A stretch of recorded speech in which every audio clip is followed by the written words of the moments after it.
Hi മക്കളെ, ഇന്ന് നമ്മൾ ഡീൽ ചെയ്യാൻ പോകുന്ന ചാപ്റ്റർ എന്ന് പറയുന്നത് മൂന്നാമത്തെ ചാപ്റ്റർ ആണ്, world of colours and vision. Okay, വർണ്ണങ്ങളുടെ ലോകവും കാഴ്ചയും. ഈ ചാപ്റ്ററിനെ കുറിച്ചായിരിക്കും നമ്മൾ ഇന്ന് ഒരുമിച്ച് ഡിസ്കസ് ചെയ്യാൻ പോകുന്നത്. അപ്പൊ ഇപ്പോഴത്തെ നിങ്ങളുടെ കാലഘട്ടം എന്ന് പറഞ്ഞാൽ എന്താ, വളരെ യൂത്ത്ഫുൾ ആയിട്ടുള്ള ഒരു കാലഘട്ടം അല്ലേ? അപ്പൊ അതിൽ തന്നെ അത് ഏറ്റവും കളർഫുൾ ആയിട്ട് നിങ്ങൾ ആഘോഷിച്ചുകൊണ്ടിരിക്കുമായിരിക്കും. അതിനിടയ്ക്ക് എന്താ, ഈ ചാപ്റ്റർ പഠിക്കുക എന്നുള്ളത് നമ്മളെ സംബന്ധിച്ചിടത്തോളം എക്സാമിന് വളരെ ഇമ്പോർട്ടൻ്റ്. അപ്പൊ അത് നമുക്ക് അങ്ങ് ഈസി ആയിട്ട് പഠിച്ചു പോകാം. ഇനി വരുന്ന ഈ 1 hour സെഷനിൽ ഈ ചാപ്റ്റേഴ്സിലെ വളരെ ഇമ്പോർട്ടൻ്റ് ആയിട്ടുള്ള ടോപ്പിക്സ് നമ്മൾ വിശദമായിട്ട് തന്നെ ഡീൽ ചെയ്യുന്നുണ്ട്. അപ്പോൾ വളരെ ശ്രദ്ധയോടെ ഇരിക്കുക. നിങ്ങൾക്ക് എന്തെങ്കിലും ഡൗട്ട്സ് ഉണ്ടെങ്കിൽ കമന്റ് സെക്ഷനിൽ ചോദിക്കുക. ഓക്കെ, അപ്പോൾ ആദ്യത്തെ ടോപ്പിക് എന്ന് പറയുന്നത് ഡിസ്പേർഷൻ ഓഫ് ലൈറ്റ്. ഇപ്പോൾ സ്കൂൾ അസംബ്ലി ഡിസ്പേഴ്സ് നമ്മൾ കേട്ടിട്ടുണ്ട് അല്ലേ? അപ്പോൾ നിങ്ങൾ എല്ലാവരും എന്താ ചെയ്യുക, ഒരു ലൈനിൽ ഇരുന്ന് നിങ്ങളെല്ലാവരും ആ ഒരു ലൈനിൽ നിന്ന് മാറി പല പല രീതിയിലോട്ട് പോകും അല്ലേ? അത്രയും നേരം ഇങ്ങനെ അടക്കി പിടിച്ച് നിൽക്കുമായിരുന്നു. അപ്പൊ അതുപോലെ ലൈറ്റിന്റെ കാര്യം ഇത് തന്നെയാണ്. ഒരു സിംഗിൾ ഇതുപോലെ നമുക്ക് തോന്നും, പക്ഷെ പിന്നീട് എന്താ ഡിസ്പേർഷൻ സംഭവിച്ചു കഴിയുമ്പോൾ എന്ത് പറ്റും? സിംഗിൾ വൈറ്റ് ലൈറ്റ് ആയിട്ട് തോന്നിയിരുന്ന ലൈറ്റ് അതിന്റെ ഘടകങ്ങളായിട്ട് വിഭജിക്കുന്നതാണ് പ്രകീർണനത്തിൽ സംഭവിക്കുന്നത്. ഓക്കെ, എന്താണ് പ്രകീർണനം? Dispersion of light. നിങ്ങൾക്ക് ഈ ഇമേജിൽ കാണാൻ സാധിക്കും എന്ത്, ഒരു വൈറ്റ് ലൈറ്റ് ഒരു പ്രിസത്തിലൂടെ കടത്തി വിട്ട് കഴിയുമ്പോൾ എന്ത് സംഭവിക്കുന്നു?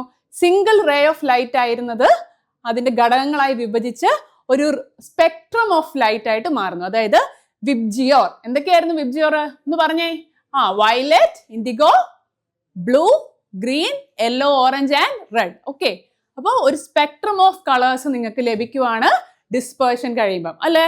അപ്പൊ ഇത് വളരെ സിമ്പിൾ ആയിട്ടുള്ള ഒരു ഇമേജ് ആണ്. പക്ഷെ ഇതിൽ കുറെ കാര്യങ്ങളുണ്ട് നമുക്ക് അറിഞ്ഞിരിക്കേണ്ടത് അല്ലേ? അപ്പൊ അത് ഏതൊക്കെയാണെന്നൊന്ന് മിസ് പറയാം. നോക്കിക്കേ, സോ ഈ ഡയഗ്രാം നോക്കിക്കേ, നമ്മളൊരു പ്രിസം വരച്ചിട്ടുണ്ട്, ഒരു ray of light. Okay, so അതിൽ റേ ഓഫ് ലൈറ്റ് ഒരു സിംഗിൾ റേ ആണ്. അത് പ്രിസത്തിലൂടെ കടന്നു പോയി കഴിഞ്ഞ് കഴിയുമ്പോൾ എന്താണ്, നിങ്ങൾ അപ്പുറത്തെ സൈഡിൽ നോക്കുമ്പോൾ ഒരു ബാൻഡ് ഓഫ് കളേഴ്സ്. ഇതിപ്പം മിസ് ഏറ്റവും ഹയസ്റ്റ് ആയിട്ടുള്ള ലോവസ്റ്റ് ആയിട്ടുള്ള 2 കളേഴ്സ് മാത്രമേ മാർക്ക് ചെയ്തിട്ടുള്ളൂ, അതായത് വയലറ്റും റെഡും.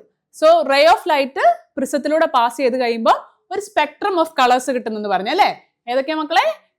വയലറ്റ് ആയിരിക്കും ഏറ്റവും അടിയിലുള്ളത്, പിന്നെ മുകളിലേക്ക് വിബ്ജിയോർ അല്ലെ? Violet, indigo, blue, green, yellow, orange, red. Okay, അപ്പൊ അതിൽ വയലറ്റ് ആയിരിക്കും ഏറ്റവും താഴെ ഉണ്ടാവുക, റെഡ് ആയിരിക്കും ഏറ്റവും മുകളിൽ ഉണ്ടാവുക. അപ്പൊ ഈ ഏറ്റവും താഴെയുള്ള വയലറ്റിന്റെ പ്രത്യേകത എന്താണെന്ന് വെച്ചാൽ അതിനായിരിക്കും ഏറ്റവും കൂടുതൽ ബെൻഡിങ് സംഭവിച്ചിട്ടുണ്ടാവുക. ഓക്കെ, ഡിസ്പേർഷന് ശേഷം ഏറ്റവും ബെൻഡിങ് സംഭവിച്ചിട്ടുള്ളത് ആർക്കാണ്? വയലറ്റിനാണ്. അപ്പൊ അതിന്റെ അർത്ഥം എന്താണ്? വയലറ്റിനായിരിക്കും ഏറ്റവും കുറവ് വേവ് ലെങ്ത്. ഓക്കെ, സോ ഏറ്റവും കൂടുതൽ ബെൻഡിങ് ആർക്കാണോ സംഭവിച്ചിരിക്കുന്നത് അവർക്കായിരിക്കും ഏറ്റവും എന്താണ് വേവ് ലെങ്തിന് നമ്മൾ എങ്ങനെയാണ് ഡിനോട്ട് ചെയ്യുന്നത്? എങ്ങനെയായിരുന്നു മക്കളെ വേവ് ലെങ്ത് ഡിനോട്ട് ചെയ്യുന്നത്? ലാംഡ. ഓക്കെ, സോ വയലറ്റിനായിരിക്കും ഏറ്റവും കൂടുതൽ ബെൻഡിങ്, അതിനായിരിക്കും ഏറ്റവും കുറവ് wave length. Okay, lambda small ആയിരിക്കും. അതേസമയം റെഡ് അല്ലേ, റെഡ് ആണ് ഏറ്റവും മുകളിൽ ഉണ്ടായിരിക്കുന്നത് ആ സ്പെക്ട്രത്തില്. നമ്മൾ പ്രിസത്തിലൂടെ സ്പെക്ട്രം ഫോം ചെയ്ത് കഴിയുമ്പോൾ അപ്പോൾ റെഡ് ആയിരിക്കും ഏറ്റവും ലീസ്റ്റ് ബെൻഡിങ്, ഏറ്റവും കുറച്ച് ബെൻഡ് ആവുന്ന റെഡ് ആയിരിക്കും. അതുകൊണ്ട് തന്നെ അതിന്റെ കാരണം എന്തായിരുന്നു? Wavelength of red is high. Okay, so വയലറ്റിന്റെ വേവ് ലെങ്ത് കുറച്ചായിരിക്കും, അതായിരിക്കും ഏറ്റവും കൂടുതൽ ബെൻഡ് ആവുന്നത്. അതേസമയം റെഡ് ആയിരിക്കും ഏറ്റവും ഹൈ വേവ് ലെങ്ത് ഉള്ളത്, അതിനായിരിക്കും ലീസ്റ്റ് ബെൻഡിങ് ഉണ്ടാവുക. അപ്പോൾ അതൊന്ന് ഓർത്ത് വെച്ചേക്കുക. സോ പ്രിസത്തിലൂടെ സൺലൈറ്റ് ഡിസ്പേർഷൻ കഴിയുമ്പോൾ, അതായത് പ്രകീർണനം കഴിയുമ്പോൾ നിങ്ങൾക്കൊരു ബാൻഡ് ഓഫ് കളേഴ്സ് കിട്ടുന്നു. വിബ്ജിയോർ, അതിൽ വയലറ്റ് ആയിരിക്കും ഏറ്റവും ബെൻഡിങ് നടക്കുന്നത്, റെഡ് ആയിരിക്കും ഏറ്റവും കുറച്ച് ബെൻഡിങ് നടക്കുന്നത്. വേവ് ലെങ്തിനെ ഡിപ്പെൻഡ് ചെയ്ത് എങ്ങനെയാണ് വരുന്നതെന്നുള്ളത് ഒന്ന് ഓർത്ത് വെച്ചേക്കുക. അതിനെ ബേസ് ചെയ്ത് ക്വസ്റ്റ്യൻസ് ഉണ്ടാവും. ഓക്കെ അല്ലേ മക്കളെ?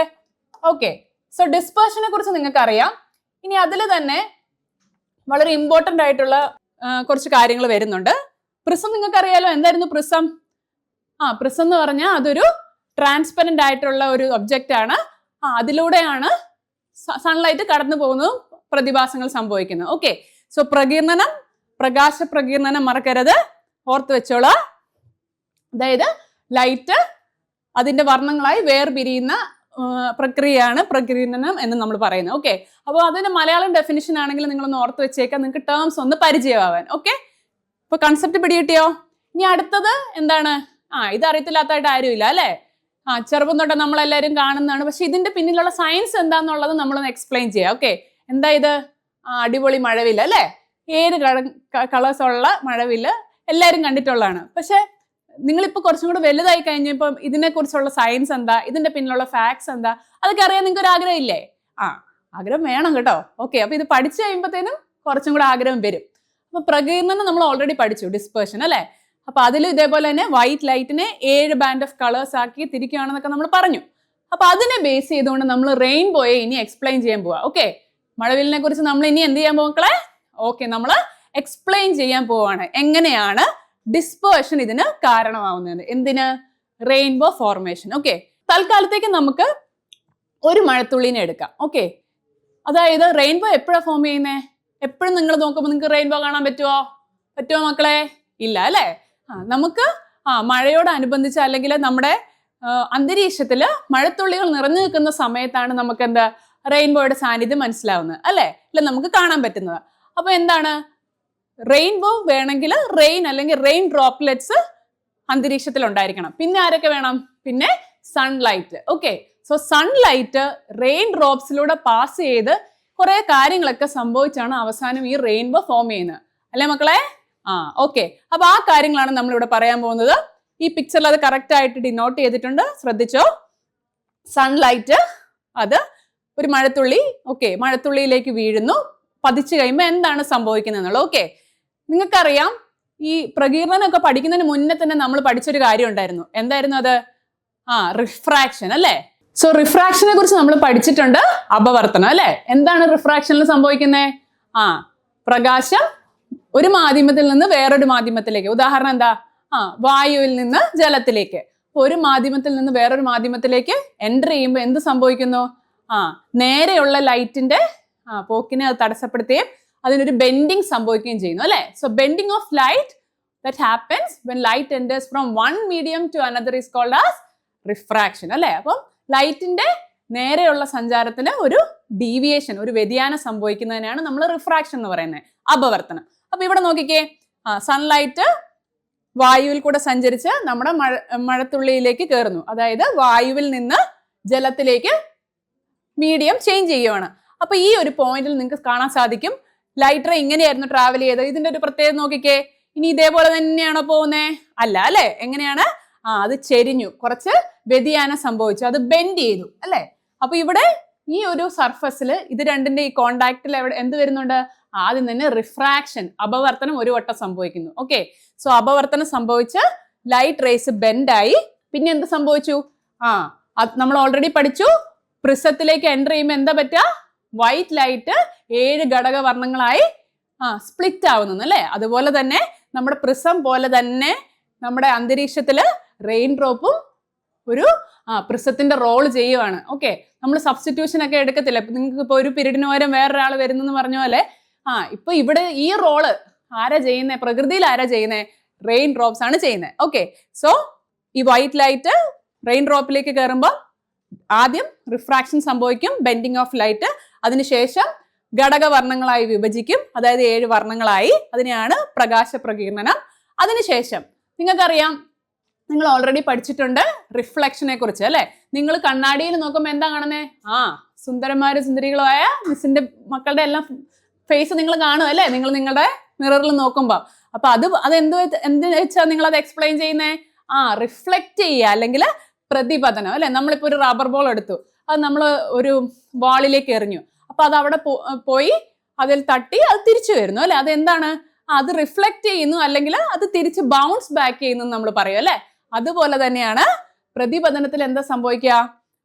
ആന്തര പ്രതിപതനം, പ്രത്യേകം നോട്ട് ചെയ്യുക, ഇന്റേണൽ റിഫ്ലക്ഷൻ ആണ്. എല്ലാം ഈ റെയിൻ ഡ്രോപ്പിന്റെ ഉള്ളിൽ തന്നെയാണ് റിഫ്ലക്ട് ചെയ്യുന്നത്. ഓക്കെ, ഇപ്പൊ ഉദാഹരണത്തിന് ഇവിടുന്ന് പോയി ഇവിടം വരെ വന്നു, പിന്നെ തട്ടി തിരിച്ചിങ്ങോട്ട് വന്നു. അപ്പം എല്ലാം ഉള്ളിൽ തന്നെയാണ് റെയിൻ ഡ്രോപ്പിന്റെ പല സൈഡുകളിൽ തട്ടി തട്ടി ഇങ്ങനെ റിഫ്ലക്ഷൻ നടക്കുന്നു. അപ്പൊ ഡിസ്പേർഷൻ നടന്നു, റിഫ്രാക്ഷൻ നടന്നു, ടോട്ടൽ ഇന്റേണൽ റിഫ്ലക്ഷൻ നടന്നു. അതിനുശേഷം അവസാനം പിന്നെ ഇനി തിരിച്ച് ലൈറ്റിന് പുറത്തേക്ക് വരണ്ടേ? എന്നാലല്ലേ നമുക്ക് കാണാൻ പറ്റുള്ളൂ അല്ലെ? ഇതിപ്പോ എവിടെ നടന്നേ?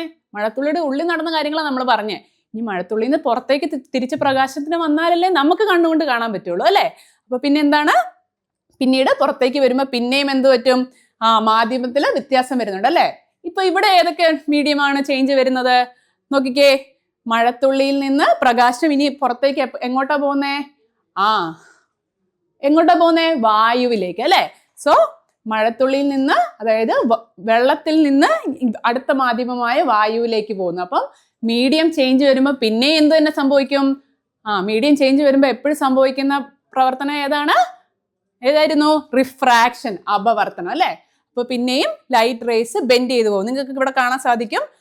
ലൈറ്റ് റേസ് ചേഞ്ച് ചെയ്ത് അതിന്റെ ബെൻഡിങ് സംഭവിച്ച് പിന്നെ പുറത്തേക്ക് വന്ന് 7 ഘടകവർണ്ണങ്ങളായിട്ട് നിങ്ങൾ കാണുന്നു. ഓക്കെ, സോ നമുക്ക് എന്ത് പറയാൻ സാധിക്കും?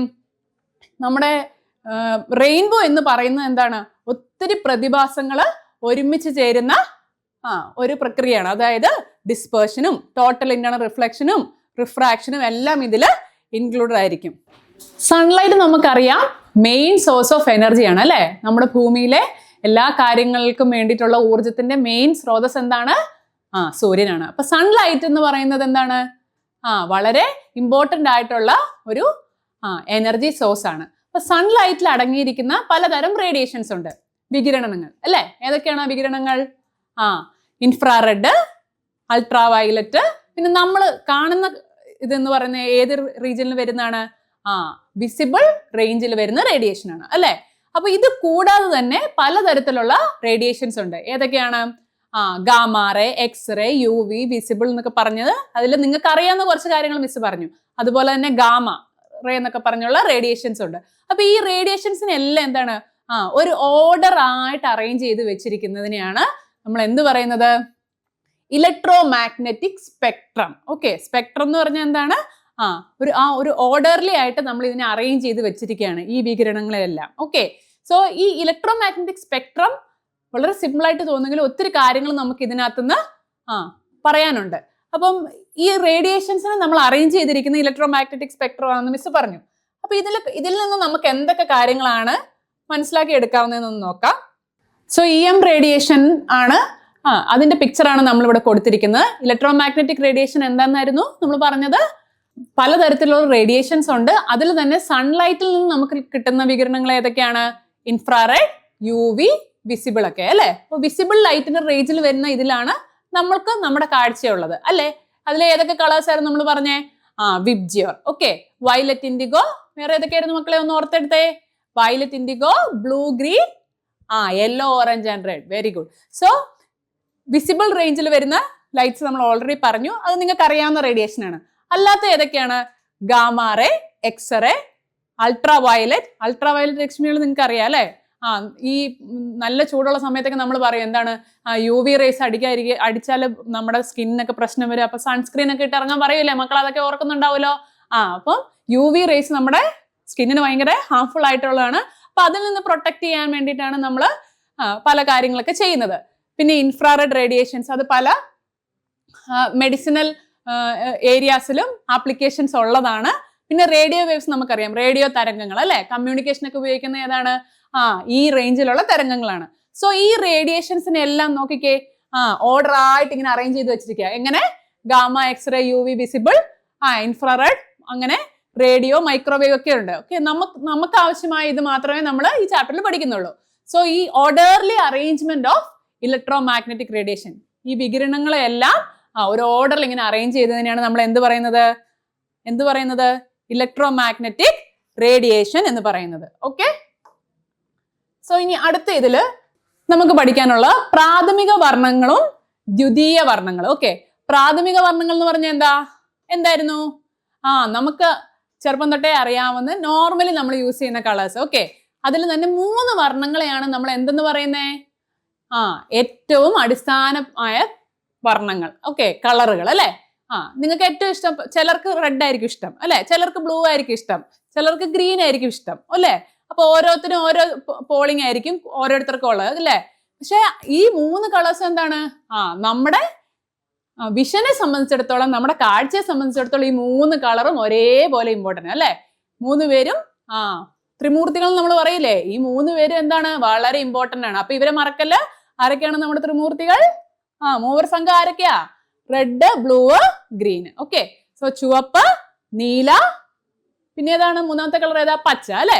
അപ്പൊ പ്രാഥമിക വർണ്ണങ്ങളാണ് റെഡ്, നിങ്ങൾക്ക് കാണാം റെഡ്, ബ്ലൂ, ഗ്രീന്. ഇനി ദ്വിതീയ വർണ്ണങ്ങൾ എന്ന് പറഞ്ഞാൽ എന്താ?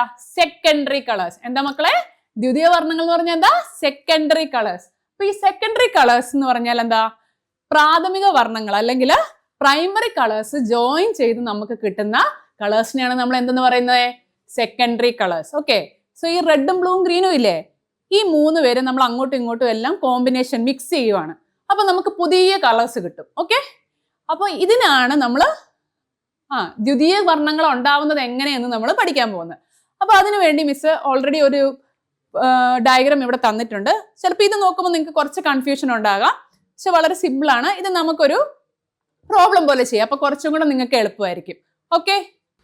സോ ആദ്യം നമ്മൾ എടുക്കുന്ന കോമ്പിനേഷൻ എന്ന് പറഞ്ഞാൽ ഗ്രീനിന്റെയും റെഡിന്റെയും ആണ്. ഓക്കെ. അപ്പൊ നമുക്ക് 3 കളേഴ്സ് ഉണ്ട്, ബ്ലൂ, ഗ്രീൻ, റെഡ്. ആദ്യം ഞാൻ പ്രാഥമിക വർണ്ണങ്ങളായ ഗ്രീനും റെഡും എടുക്കുന്നു. ഓക്കെ. അപ്പൊ ഗ്രീനിനെയും റെഡിനെയും കൂടെ ഞാൻ എടുത്ത് അവ തമ്മിൽ മിക്സ് ചെയ്യുമ്പോൾ എനിക്ക് കിട്ടുന്ന ഒരു പുതിയ കളറുണ്ട്. ഇല്ലെങ്കിൽ അത് തമ്മിൽ മിക്സ് ചെയ്യുമ്പോഴാണ് വേറൊരു കളർ കിട്ടുന്നത്. ആ കളർ ഏതാന്ന് നിങ്ങൾക്ക് അറിയാമോ? അതാണ് നമ്മുടെ മഞ്ഞ. ഓക്കെ. സോ ഗ്രീനും റെഡും കൂടെ ചേരുമ്പോൾ എനിക്ക് കിട്ടുന്ന കളറാണ് എന്ത് കളറാണ്? മഞ്ഞ കളറാണ് എനിക്ക് കിട്ടുന്നത്. ഓക്കെ. ഗ്രീനും റെഡും കൂടെ ചേരുമ്പോൾ യെല്ലോ കളർ കിട്ടുന്നു. അപ്പൊ മറക്കോ ഇനി? ഗ്രീനും റെഡും കൂടെ ചേരുമ്പോൾ ഏത് ദ്വിതീയ വർണ്ണമാണ് നമുക്ക് കിട്ടുന്നത് മക്കളെ? Very good, yellow. ഓക്കെ. ഇനി റെഡും ബ്ലൂവും. ഓക്കെ. റെഡും ബ്ലൂവും ചേരുമ്പോൾ നമുക്ക് വേറെ ഒരു വർണ്ണം കിട്ടുന്നു. ഓക്കെ. ഇത് നിങ്ങൾക്ക് അത്ര പരിചയമുള്ളതായിരിക്കത്തില്ല, എങ്കിലും അതും ഇമ്പോർട്ടന്റ് ആയ ഒരു കളറാണ്. ഏത് കളറാണ് നമുക്ക് കിട്ടുന്നത്? മജന്ത. ഓക്കെ. മജന്ത ഡ്രസ്സൊക്കെ ഇഷ്ടമുള്ള എത്ര പേരുണ്ടെന്ന് ഒന്ന് കമന്റ് ചെയ്തേക്കണേ. ആർക്കൊക്കെ മജന്ത ഡ്രസ്സ് ഇഷ്ടമുള്ളതെന്നൊന്ന് മിസ് നോക്കട്ടെ. ഓക്കെ. അപ്പം റെഡും ബ്ലൂവും കൂടെ മിക്സ് ചെയ്യുമ്പോൾ എന്ത് കിട്ടുന്നു? മജന്ത. എല്ലാവരും ഒരു പേപ്പറും പെന്നൊക്കെ എടുത്ത് വെച്ചിട്ട് ഇത് എഴുതി പഠിക്കണം കേട്ടോ, ഇല്ലെങ്കിൽ നമുക്ക് ഈ കളേഴ്സ് അങ്ങോട്ടും ഇങ്ങോട്ടും മാറിപ്പോവും. ഇപ്പൊ എല്ലാം സെറ്റാന്ന് തോന്നും, പക്ഷെ പരീക്ഷയ്ക്ക് ഇരിക്കുമ്പോൾ എന്താ നമ്മുടെ കിളി മുഴുവൻ പാറും. അപ്പൊ അതുകൊണ്ട് എന്താ ഇത് കറക്റ്റ് ആയിട്ട് ഓർഡറിൽ എന്തെങ്കിലും കോഡൊക്കെ വെച്ചിട്ട് നല്ല രസകരമായിട്ട് ഓർത്തെടുത്ത് നിങ്ങൾ പഠിക്കുക കേട്ടോ. അപ്പൊ റെഡും ബ്ലൂവും കൂടെ ചേരുമ്പോൾ നമുക്ക് കിട്ടുന്ന കളർ ഏതാ മക്കളെ? മജന്ത. ഇനി അവസാനം അപ്പം ഗ്രീനും റെഡും തമ്മിലുള്ള കോമ്പിനേഷൻ ട്രൈ ചെയ്തു, റെഡും ബ്ലൂവും തമ്മിലുള്ള കോമ്പിനേഷൻ ട്രൈ ചെയ്തു. ഇനി അവസാനത്തെ ബ്ലൂവും ഗ്രീനും കൂടെ മിക്സ് ചെയ്യുമ്പോൾ എനിക്ക് എന്താ കിട്ടുന്നേ? ഇതൊരു വെറൈറ്റി കളറാണ് കേട്ടോ. അപ്പൊ നമുക്ക് അത്ര പരിചയമില്ല പുള്ളീനെ, പക്ഷെ നമ്മൾ പഠിച്ചെടുക്കും. ഓക്കെ. ഇതാണ് സിയാൻ എന്ന് പറഞ്ഞ colour. Okay. Cyan. Okay. So yellow, magenta, cyan, ഈ 3 കളേഴ്സ് ആണ് secondary colours. Okay. Primary colours mix ചെയ്ത് നമുക്ക് കിട്ടുന്ന 3 കളേഴ്സ് ആണ് യെല്ലോ, മജന്ത, സിയാൻ. അപ്പൊ അത് മറന്നേക്കരുത്. അപ്പൊ നിങ്ങളോട് ഞാൻ പറഞ്ഞു രസകരമായ എന്തെങ്കിലും കോഡുകളൊക്കെ ഓർക്കണം അല്ലേ. അപ്പം ഇവിടെ നമുക്ക് ഒരു ഓർത്തിരിക്കാൻ വേണ്ടി ഒരു ചുമ്മാ ട്രിക്ക് പോലെ എന്തെങ്കിലും നമുക്കൊന്ന് കണ്ടുപിടിക്കാം. എന്താ നമുക്ക് പറയാൻ പറ്റുന്നേ? ഇപ്പോഴത്തെ പിള്ളേരെ ഏറ്റവും നമ്മൾ ആഘോഷിക്കുന്ന ഒരു കാലം ഏതാ? എല്ലാവർക്കും ഇഷ്ടമുള്ള ഒരു കാലമാണ് യൂത്തന്മാരായിട്ടുള്ള സമയം അല്ലെ. നമ്മൾ വളരെ എനർജറ്റിക് ആയിട്ടുള്ള സമയം. അപ്പൊ നമുക്ക് രണ്ടുപേരെ അങ്ങ് സങ്കല്പിക്കാം. ആരൊക്കെയാ? നമുക്ക് ബ്ലൂവും ഗ്രീനും റെഡും ആണ് നമ്മുടെ മെയിൻ 3 കഥാപാത്രങ്ങൾ. അപ്പൊ അതിൽ തന്നെ ഈ ഒരു ഓർഡർ കിട്ടാൻ വേണ്ടിയാണ്. ഓക്കെ. സോ G+R Y ആണ്, R+B M ആണ് magenta, blue plus green B+G സിയാൻ ആണ്. ഓക്കെ. അപ്പൊ എന്ത് പഠിക്കാം? ഗോപു രാമു. ഓക്കെ. ഗോപു രാമു 2 യൂത്തന്മാരാണ്. ഓക്കെ. ജിയും ആറും യൂത്തന്മാരാണ്. ജിയും ആറും വൈയും. ഓക്കെ. GRY ഗോപു രാമു യൂത്തന്മാരാണ്. അപ്പൊ നമ്മുടെ മെയിൻ പണി എന്താണ്? കറണ്ട് ഉള്ള സമയത്താണെങ്കിൽ എന്താ ഈ റീൽസ് ഒക്കെ തോണ്ടിക്കൊണ്ടിരിക്കുക. പക്ഷെ അതുകൊണ്ട് വല്ല കാര്യമുണ്ടോ? അതുമില്ല അല്ലെ. അപ്പൊ കറണ്ട് ഒന്നും ഇല്ലാത്തൊരു സമയത്ത് ഇങ്ങനെ ബോറടിച്ചിരിക്കുമായിരുന്നു. ഓക്കെ. ഇവർ രണ്ടുപേരും വീട്ടില് നമ്മൾ പരീക്ഷയ്ക്ക് ആകുമ്പോൾ നിങ്ങൾക്ക് അറിയാം അല്ലെ, നെറ്റൊക്കെ കട്ടാക്കി വീട്ടിൽ നിന്ന് ഫുള്ള് ഒരു പഠിക്കാനുള്ള ഒരു മൂഡ് സെറ്റ് ചെയ്തിരിക്കുമായിരിക്കും. പക്ഷെ നമുക്ക് മുഖ്യമായിട്ടുള്ള വേറെ കാര്യമുണ്ട്. എന്താണ്? ഫുഡ് മുഖ്യം ബിഗിലേ നമ്മൾ പറയില്ലേ. സോ എന്ത് ചെയ്യും? അവരെ ബോറടി മാറ്റാൻ വേണ്ടി രണ്ടുപേരും തീരുമാനിക്കുകയാണ്. എന്ത്? നമുക്ക് റീൽസോ കാണാൻ പറ്റുന്നില്ല, ഇല്ലെങ്കിൽ നമുക്ക് സ്ക്രോൾ ചെയ്യാനോ പറ്റുന്നില്ല, കുറച്ച് ഫുഡെങ്കിലും കഴിച്ച് സന്തോഷിച്ചേക്കാന്ന് അല്ലേ. അപ്പൊ എന്ത് ചെയ്തു? നമ്മുടെ രാമു ബോറടിച്ചപ്പോ എന്ത് ചെയ്തു? നിങ്ങൾക്കല്ലേ ഇഷ്ടപ്പെട്ട ഫുഡ് എന്താ? ഇപ്പോഴത്തെ ഒരു ട്രെൻഡിങ് സംഭവമാണ് നമ്മുടെ മന്തി അല്ലേ. പലതരത്തിലുള്ള മന്തികളുണ്ട്. അപ്പൊ നമ്മുടെ എന്ത് പറ്റി? രാമുവിന് ബോറടിച്ചപ്പോ RB രാമുവിന് ബോറടിച്ചപ്പം രാമു എന്താ പോയി കഴിച്ചേ? മന്തി കഴിച്ചു. ഓക്കെ. മജന്ത. ഓക്കെ. മന്തി, മജന്ത. സോ ആരൊക്കെയാണ്? ഗോപു രാമു യൂത്തന്മാരാണ്. നിങ്ങളെപ്പോലെ യൂത്ത് ആയിട്ടുള്ള 2 കിടിലം പിള്ളേരാട്ടോ. അപ്പൊ ഇവരെന്ത് ചെയ്തു? ഈ ഒരു ദിവസം കറണ്ട് ഒന്നുമില്ല, ഫോണിലെ നെറ്റൊക്കെ തീർന്നു, ഒന്നും ചെയ്യാനില്ല, പഠിക്കാനൊരു മൂടില്ല. അപ്പൊ പിന്നെ എന്ത് ചെയ്യാ? നല്ല ഫുഡൊക്കെ കഴിച്ച് സന്തോഷിക്കുക. സന്തോഷിക്കുന്നതിനോടൊപ്പം തന്നെ പഠിക്കുകയും വേണം കേട്ടോ, അത് വേറെ കാര്യം. അപ്പം രാമു എന്ത് ചെയ്തു? ബോറടിച്ചപ്പം രാമു ബോറടിച്ചപ്പോ എന്ത് ചെയ്തു? പുറത്തു പോയി നല്ലൊരു മന്തി അങ്ങ് കഴിച്ച് സന്തോഷിച്ചു. അതേസമയം നമ്മുടെ മറ്റേ ആള് ആരായിരുന്നു നമ്മുടെ മറ്റേ ആള്? ഗോപു. ഓക്കെ, അപ്പൊ ഗോപു എന്ത് ചെയ്തു? ബോറടിച്ചപ്പോ എന്താ ചെയ്തേ? പുറത്തു പോയി സി എന്ന് പറഞ്ഞാൽ സയാൻ. ഓക്കെ, സയാൻ നിങ്ങൾക്ക് അത് കോഡ് ഓർത്ത് വെക്കാൻ. നമുക്ക് എന്താ? കൂളായിട്ട് എന്തെങ്കിലും കഴിച്ചു, നല്ല തണുത്ത എന്തെങ്കിലും കഴിച്ചു, ഇല്ലെങ്കിൽ എന്താ ഒരു ചോക്ലേറ്റ് കഴിച്ചു അങ്ങ് ഓർത്താൽ മതി. ഓക്കെ, സോ കൂളായിട്ടുള്ള എന്തോ കഴിച്ചു. ഈ സ്യാൻ എന്ന് പറഞ്ഞ കളർ തന്നെ നോക്കിയാൽ വളരെ കൂളായിട്ടൊരു കളറാണ് അല്ലേ, വളരെ ഫ്ലൂറസെന്റ് ആയിട്ടുള്ളൊരു കളറാണ്. അപ്പൊ കൂളായിട്ട് എന്താ ഒരു ചോക്ലേറ്റ് കഴിച്ചു, ഇല്ല ഒരു കൂളായിട്ട് എന്തെങ്കിലും ഒരു ഡ്രിങ്ക്സ് കുടിച്ചെന്ന് ഓർത്താൽ മതി. Okay, so yellow, magenta, cyan. അപ്പൊ നമ്മുടെ 2 പേര് ഗോപുവിന്റെ രാമുവിന്റെ കഥ ഓർത്തങ്ങ് പഠിച്ചാൽ മതി, സെറ്റ് ആയിക്കോളും. ഓക്കെ അല്ലേ? യൂത്തന്മാരുടെ കഥയാണ് പറഞ്ഞുകൊണ്ട് നിങ്ങൾ മറക്കൂലല്ലോ. ഓക്കെ, സോ ഈ പ്രൈമറി കളേഴ്സും സെക്കൻഡറി കളേഴ്സും കറക്റ്റ് ആയിട്ട് അതെങ്ങനെയാണ് വരുന്നതെന്നുള്ളത് ഒന്ന് ഓർത്ത് വെച്ചേക്കുക. ഇത് പല രീതിയിൽ കോമ്പിനേഷൻസ് ചോദിക്കും. ഓക്കെ, ഗ്രീനും റെഡും എങ്ങനെയാണ്, ബ്ലൂവും റെഡും എങ്ങനെയാണ്, ഗ്രീനും ബ്ലൂ എങ്ങനെയാന്നൊക്കെ പറഞ്ഞ് മാറി മറിച്ചും എല്ലാം ചോദിക്കും. അപ്പൊ കൺഫ്യൂഷൻ ആവാതിരിക്കാൻ എന്ത് ചെയ്യുക? മക്കൾ കറക്റ്റ് ആയിട്ട് അത് കോഡിലൂടെയോ ഇല്ല നിങ്ങൾക്ക് ഇഷ്ടമുള്ള പാട്ടിലൂടെയൊക്കെ അത് പല രീതിയിൽ കണ്ടുപിടിക്കുക കേട്ടോ. നിങ്ങൾക്ക് ഇൻട്രസ്റ്റിംഗ് ആയിട്ടുള്ള വേറെ എന്തെങ്കിലും കോഡൊക്കെ ഉണ്ട്, താഴെ ഒന്ന് എഴുതാവോ? ഓക്കെ, സോ അടുത്ത നമുക്ക് നോക്കാം. ഇനി നമ്മൾ കാണുന്ന കാഴ്ചകളിൽ തന്നെ പലതരത്തിലുള്ള വസ്തുക്കളുണ്ട് അല്ലെ മക്കളെ? ഏതൊക്കെയാണ്? സുതാര്യമായ വസ്തുക്കൾ, അതാര്യമായ വസ്തുക്കൾ എന്ന് പറഞ്ഞ് 2 രീതിയിലുള്ള വസ്തുക്കളെ കുറിച്ച് അറിയാം അല്ലെ? അപ്പൊ സുതാര്യമായ വസ്തുക്കൾ എന്താണ്, അതാര്യമായ വസ്തുക്കൾ എന്താന്നുള്ളതാണ് നമ്മൾ ഇനി പഠിക്കാൻ പോകുന്നത്. സോ അടുത്തതായിട്ട് colour of transparent objects. Transparent objects എന്ന് പറഞ്ഞാൽ എന്താ മക്കളെ? സുതാര്യമായ വസ്തുക്കൾ അല്ലെ? അതായത് ലൈറ്റിനെ കടത്തിവിടുന്ന വസ്തുക്കളെയാണ് നമ്മൾ സുതാര്യമായ വസ്തുക്കൾ അല്ലെ ട്രാൻസ്പെറന്റ് ഒബ്ജക്ട്സ് എന്ന് പറയുന്നത്. അപ്പൊ കളർ ഓഫ് ട്രാൻസ്പെറന്റ് ഒബ്ജക്ട്സ്, എങ്ങനെയാണ് ട്രാൻസ്പെറന്റ് ഒബ്ജക്ട്സിന് ഓരോ കളർ ലഭിക്കുന്നത്, ഇല്ല നമ്മൾ അതിനെ കാണുന്നത് ഏത് കളറിലാണെന്നുള്ളത് എന്തിനെ ബേസ് ചെയ്തായിരിക്കും എന്നാണ് നമ്മൾ പഠിക്കുന്നത്. ഓക്കെ, സോ സുതാര്യ വസ്തുക്കളുടെ കളർ എന്തിനെ ഡിപ്പെൻഡ് ചെയ്തിരിക്കും? ഏത് കളറിനെയാണോ അവർ കടത്തി വിടുന്നത്. ഓക്കെ, ഇപ്പൊ ഉദാഹരണത്തിന് നമ്മൾ കണ്ണാടിയിൽ കൂടെ കാണുന്നു. ഓക്കെ, കണ്ണട വെച്ചിരിക്കുന്ന ഒരാള്, അപ്പോൾ ആ കണ്ണടയിൽ കൂടിയാണ് അയാൾ പുറത്തെ കാഴ്ചകൾ കാണുന്നത് അല്ലെ, സ്പെക്സിലൂടെ. അപ്പൊ എന്താണ്? അതൊരു ട്രാൻസ്പെറന്റ് ഒബ്ജക്റ്റ് ആണ്. അപ്പോൾ ഈ ട്രാൻസ്പെറന്റ് ഒബ്ജക്റ്റിലൂടെ നമ്മൾ ഏത് കളറാണ് കാണുന്നത് എന്നുള്ളത് എന്തിനെ ആശ്രയിച്ചിരിക്കും? ഏത് കളറാണോ അതിലൂടെ കടത്തി വിടുന്നത്. Okay, so the colour of the transparent object depends upon which light it transmits. ഏത് ലൈറ്റിനെയാണോ കടത്തി വിടുന്നത് ആ കളറായിട്ടായിരിക്കും നമ്മൾ കാണുന്നത്. അപ്പൊ ഇതിനകത്ത് നിങ്ങൾ നോക്കിക്കേ, അതായത് നമ്മുടെ 2 ഹീറോസ് ആയിട്ടുള്ള രാജു രാധയും കൂടെ എവിടെ പോവാണ്? ഒരു ഉദ്യാനത്തിലൂടെ ഇങ്ങനെ നടന്നു പോവാണ്. അപ്പോൾ എന്താണ്? അവർ നല്ല വെള്ള പൂക്കളെയൊക്കെ ആണ് ഇങ്ങനെ പൊയ്ക്കൊണ്ടിരിക്കുന്നത്. പക്ഷെ പ്രശ്നം എന്താണ്? 2 പേരും വെച്ചിരിക്കുന്ന 2 നിറത്തിലുള്ള കണ്ണടകൾ അല്ലേ? നമ്മൾ ഈ ഡിസ്കോയ്ക്കൊക്കെ പോകുമ്പോൾ നിങ്ങൾക്ക് ഇങ്ങനത്തെ കണ്ണടകൾ കിട്ടും അല്ലേ? പച്ചയും ചുവപ്പും ഒക്കെ കിട്ടും. അപ്പോൾ എന്താണ്? ഇവർ അതേപോലെ എവിടെയോ പെരുന്നാളിനൊക്കെ പോയിട്ട് വരുന്ന വഴിയാണ് നല്ല അടിപൊളി കണ്ണടയൊക്കെ എടുത്ത് വെച്ചിട്ടുണ്ട് അല്ലേ? അപ്പൊ എന്താണ്? ഇവർ തമ്മിൽ ഒരു പ്രശ്നമാണ്. അതായത് നമ്മുടെ രാധയ്ക്ക് ഈ വെള്ള പൂക്കളെയൊക്കെ എന്തായിട്ടാ തോന്നുന്നേ? റെഡ് പൂക്കളായിട്ടാണ് തോന്നുന്നത്. നമ്മുടെ രാജുവിനോ ഇതെല്ലാം നീല പൂക്കളായിട്ടാണ് തോന്നുന്നത്. അപ്പൊ എന്താണ് ഈ ഒരു കൺഫ്യൂഷന് കാരണം എന്നായിരിക്കും നിങ്ങൾക്കൊന്ന് പറയാമോ? ഇതിന് കാരണം എന്താണ്?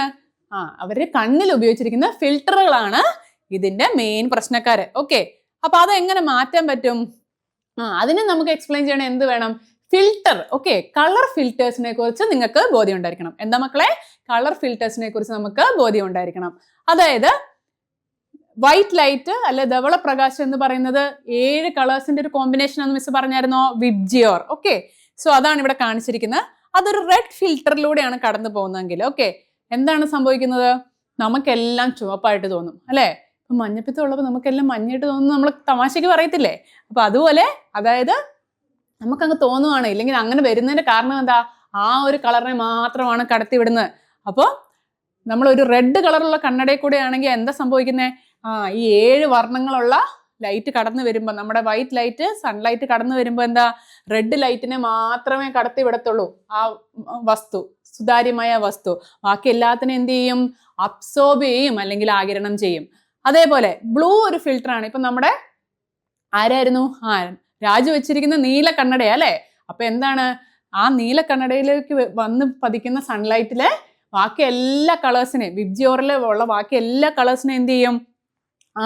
ആ ഒബ്ജക്റ്റ് അബ്സോർബ് ചെയ്യും. ഓക്കെ, പക്ഷെ എന്താണ്, ഒരെണ്ണം മാത്രമേ വിടുള്ളൂ. ഏതായിരിക്കും കടത്തിവിടുന്നത്?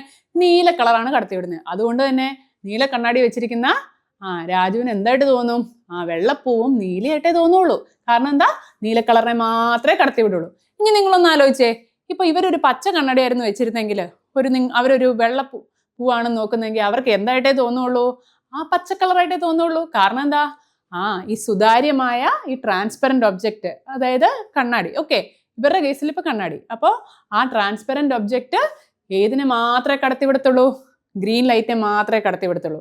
സോ ഏത് കളറിനെയാണോ കടത്തിവിടുന്നത് അതായിരിക്കും സുതാര്യമായ വസ്തുവിന്റെ കളറ് നമുക്ക് കാണുന്നത്. മനസ്സിലായോ? So colour of transparent objects depend upon which colour it transmits. Okay അല്ലേ? സെറ്റ് അല്ലേ മക്കളെ? അപ്പൊ നമ്മൾ സുതാര്യമായ വസ്തുക്കളുടെ കാര്യം പറയുമ്പോൾ നമ്മൾ മറ്റേ ആളുടെ കാര്യം പറയണല്ലോ. രണ്ടുപേരും ഒരേപോലെ തന്നെയാ അല്ലേ? സുതാര്യമായ വസ്തുക്കൾ നമുക്കുണ്ട്, അതുപോലെ തന്നെ അതാര്യമായ വസ്തുക്കൾ നമുക്കുണ്ട്. അതാര്യമായ വസ്തുക്കൾ എന്ന് പറഞ്ഞാൽ എന്തായിരുന്നു? Opaque objects. ഓക്കെ, ഉദാഹരണത്തിന് ഒരു മരത്തടിയൊക്കെ. അപ്പൊ അതിലൂടെ നമുക്ക് കാണാൻ പറ്റുമോ? ഇല്ല അല്ലേ? അതിന് വളരെ ടഫ് ആയിട്ടുള്ള സർഫസ് ആയിരിക്കും. അപ്പോൾ ഇങ്ങനത്തെ ഒപ്പേക്ക് ഒബ്ജക്ട്സിൽ എന്താണ് സംഭവിക്കുന്നത്? അവയുടെ കളർ എന്ന് പറയുന്നത് എന്തിനെ ഡിപ്പെൻഡ് ചെയ്തായിരിക്കും? ഏത് കളറാണോ അവർ റിഫ്ലക്ട് ചെയ്യുന്നത് എന്നനുസരിച്ചായിരിക്കും. റിഫ്ലക്ട് ചെയ്യാന്ന് പറഞ്ഞാൽ എന്താ? പ്രതിപതനം. ഓക്കെ, അതിൽ തട്ടി ലൈറ്റ് ഈ ഒബ്ജക്ട്സിന്റെ മേലെ തട്ടി തിരിച്ചു വരുന്ന ഏത് കളറാണോ അതായിരിക്കും അവരുടെ കളറായിട്ട് നമ്മൾ കാണുന്നത്. ഉദാഹരണത്തിന് ഇപ്പൊ നിങ്ങൾക്ക് ഇവിടെ കാണാം ഈ സ്ട്രോബെറി അല്ലെ? ഈ സ്ട്രോബെറി ഏത് കളറിലാണ് നിങ്ങൾക്ക് ഇപ്പൊ കാണാൻ പറ്റുന്നത്? റെഡ് കളറിൽ. അതിനർത്ഥം എന്താണ്? സൂര്യപ്രകാശം അല്ലെങ്കിൽ ലൈറ്റ് ഈ സ്ട്രോബെറിയുടെ മേലെ വന്ന് പതിക്കുന്നുണ്ട്. ആ ലൈറ്റിൽ തന്നെ 7 കളറുകളുണ്ട്, നമ്മുടെ വിബ്ജിയോറും ഉണ്ട്. പക്ഷെ നിങ്ങൾ കാണുന്നത് ഈ സ്ട്രോബെറി റെഡ് ആയിട്ടാണ്. അതിന്റെ അർത്ഥം എന്താ? ഇതിൽ നിന്ന് റിഫ്ലക്ട് ചെയ്ത് നിങ്ങളുടെ കണ്ണിലേക്ക് വരുന്ന ഒരേ ഒരു കളറേ ഉള്ളൂ. ഏതാ? റെഡ്. ബാക്കി എല്ലാ കളറുകളും പോകും.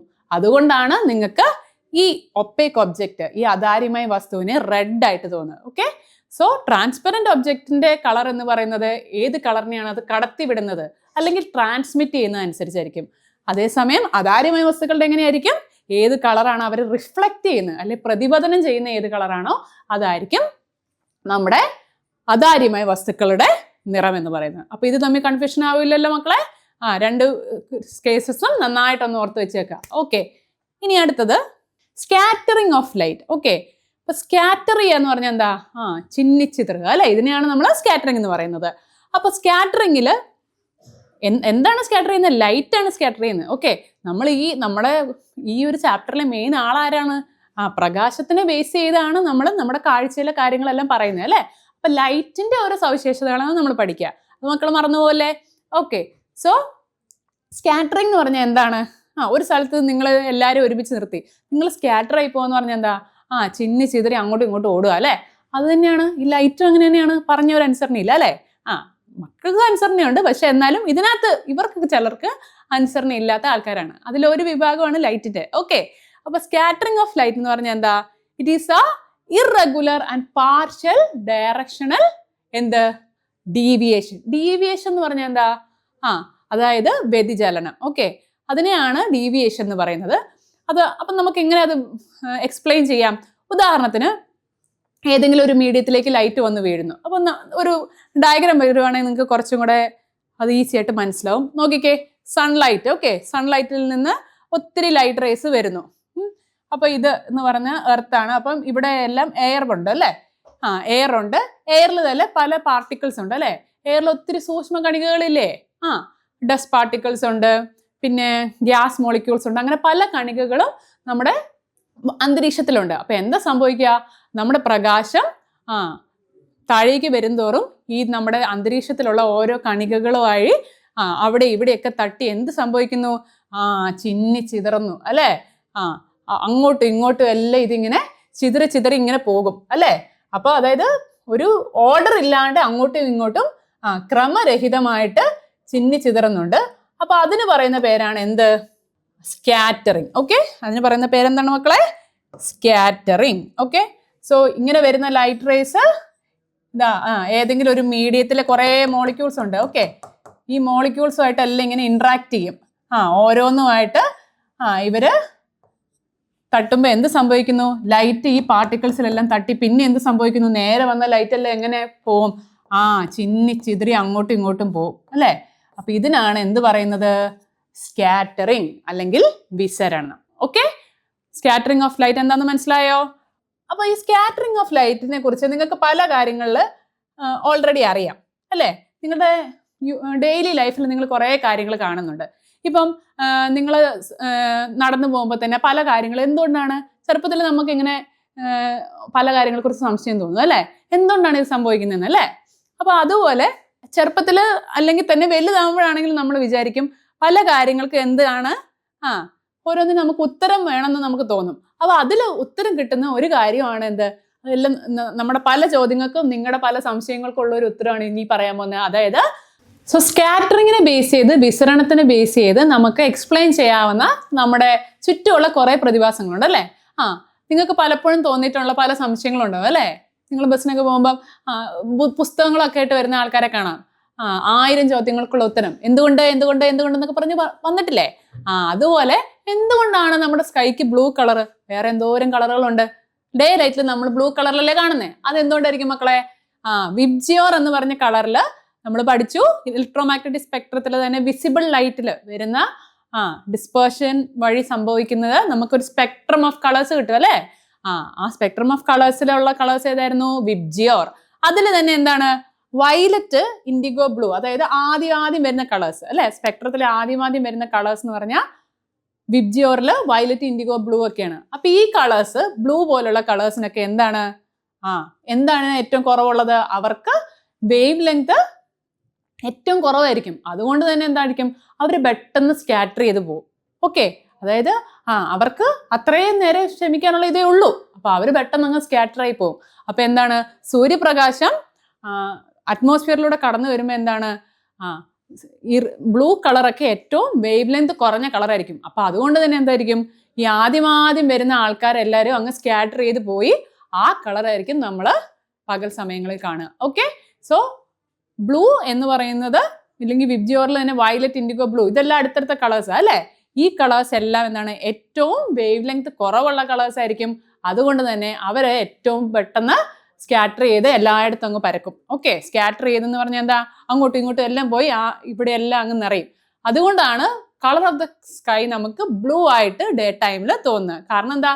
അത് കഴിഞ്ഞിട്ടുള്ള കളേഴ്സിലേക്കൊന്നും വരുന്നതിന് മുന്നേ തന്നെ ഈ കളേഴ്സ് അറ്റ്മോസ്ഫിയറിൽ ഫുള്ളായിട്ട് സ്കാറ്റർ ആയിട്ടുണ്ടാവും. അപ്പം നമുക്ക് പകൽ സമയത്ത് നമുക്ക് കാണുന്ന സ്കൈയുടെ കളറ് നമുക്ക് ബ്ലൂ ആവാൻ കാരണം എന്താണ്? ബ്ലൂ ലൈറ്റ് ആണ് കൂടുതൽ സ്കാറ്റർ ചെയ്യുന്നത് നമ്മുടെ കണ്ണിലെത്തുന്നത്. മനസ്സിലായോ മക്കളെ? അതുപോലെ തന്നെ നിങ്ങൾക്ക് ഇതുപോലെ തന്നെ നിങ്ങൾക്ക് വിശദീകരിക്കാൻ പറ്റുന്ന വേറൊരു കാര്യമാണ്. ഇപ്പം നിങ്ങൾക്ക് ചിലർക്ക് സൺസെറ്റ് വൈബായിട്ടുള്ള ആൾക്കാരാ അല്ലേ? ചിലർക്ക് എന്താണ്? സൺറൈസ് ആയിരിക്കും വൈബ് അല്ലേ? നമ്മൾ ബീച്ച് ഓർ മൗണ്ടെയിൻസ് എന്നൊക്കെ പറയില്ലേ? അതേപോലെ ചിലർക്ക് രാവിലെ ആയിരിക്കും ഇഷ്ടം, ചിലർക്ക് രാത്രി ആയിരിക്കും ഇഷ്ടം. ഓക്കെ, പഠിക്കുന്ന മക്കളാകുമ്പോൾ നിങ്ങളുടെ ഇഷ്ടത്തിനനുസരിച്ചാണെങ്കിലും ഒന്നെങ്കിൽ രാവിലെ അല്ലെ രാത്രി പഠിക്കണം കേട്ടല്ലോ.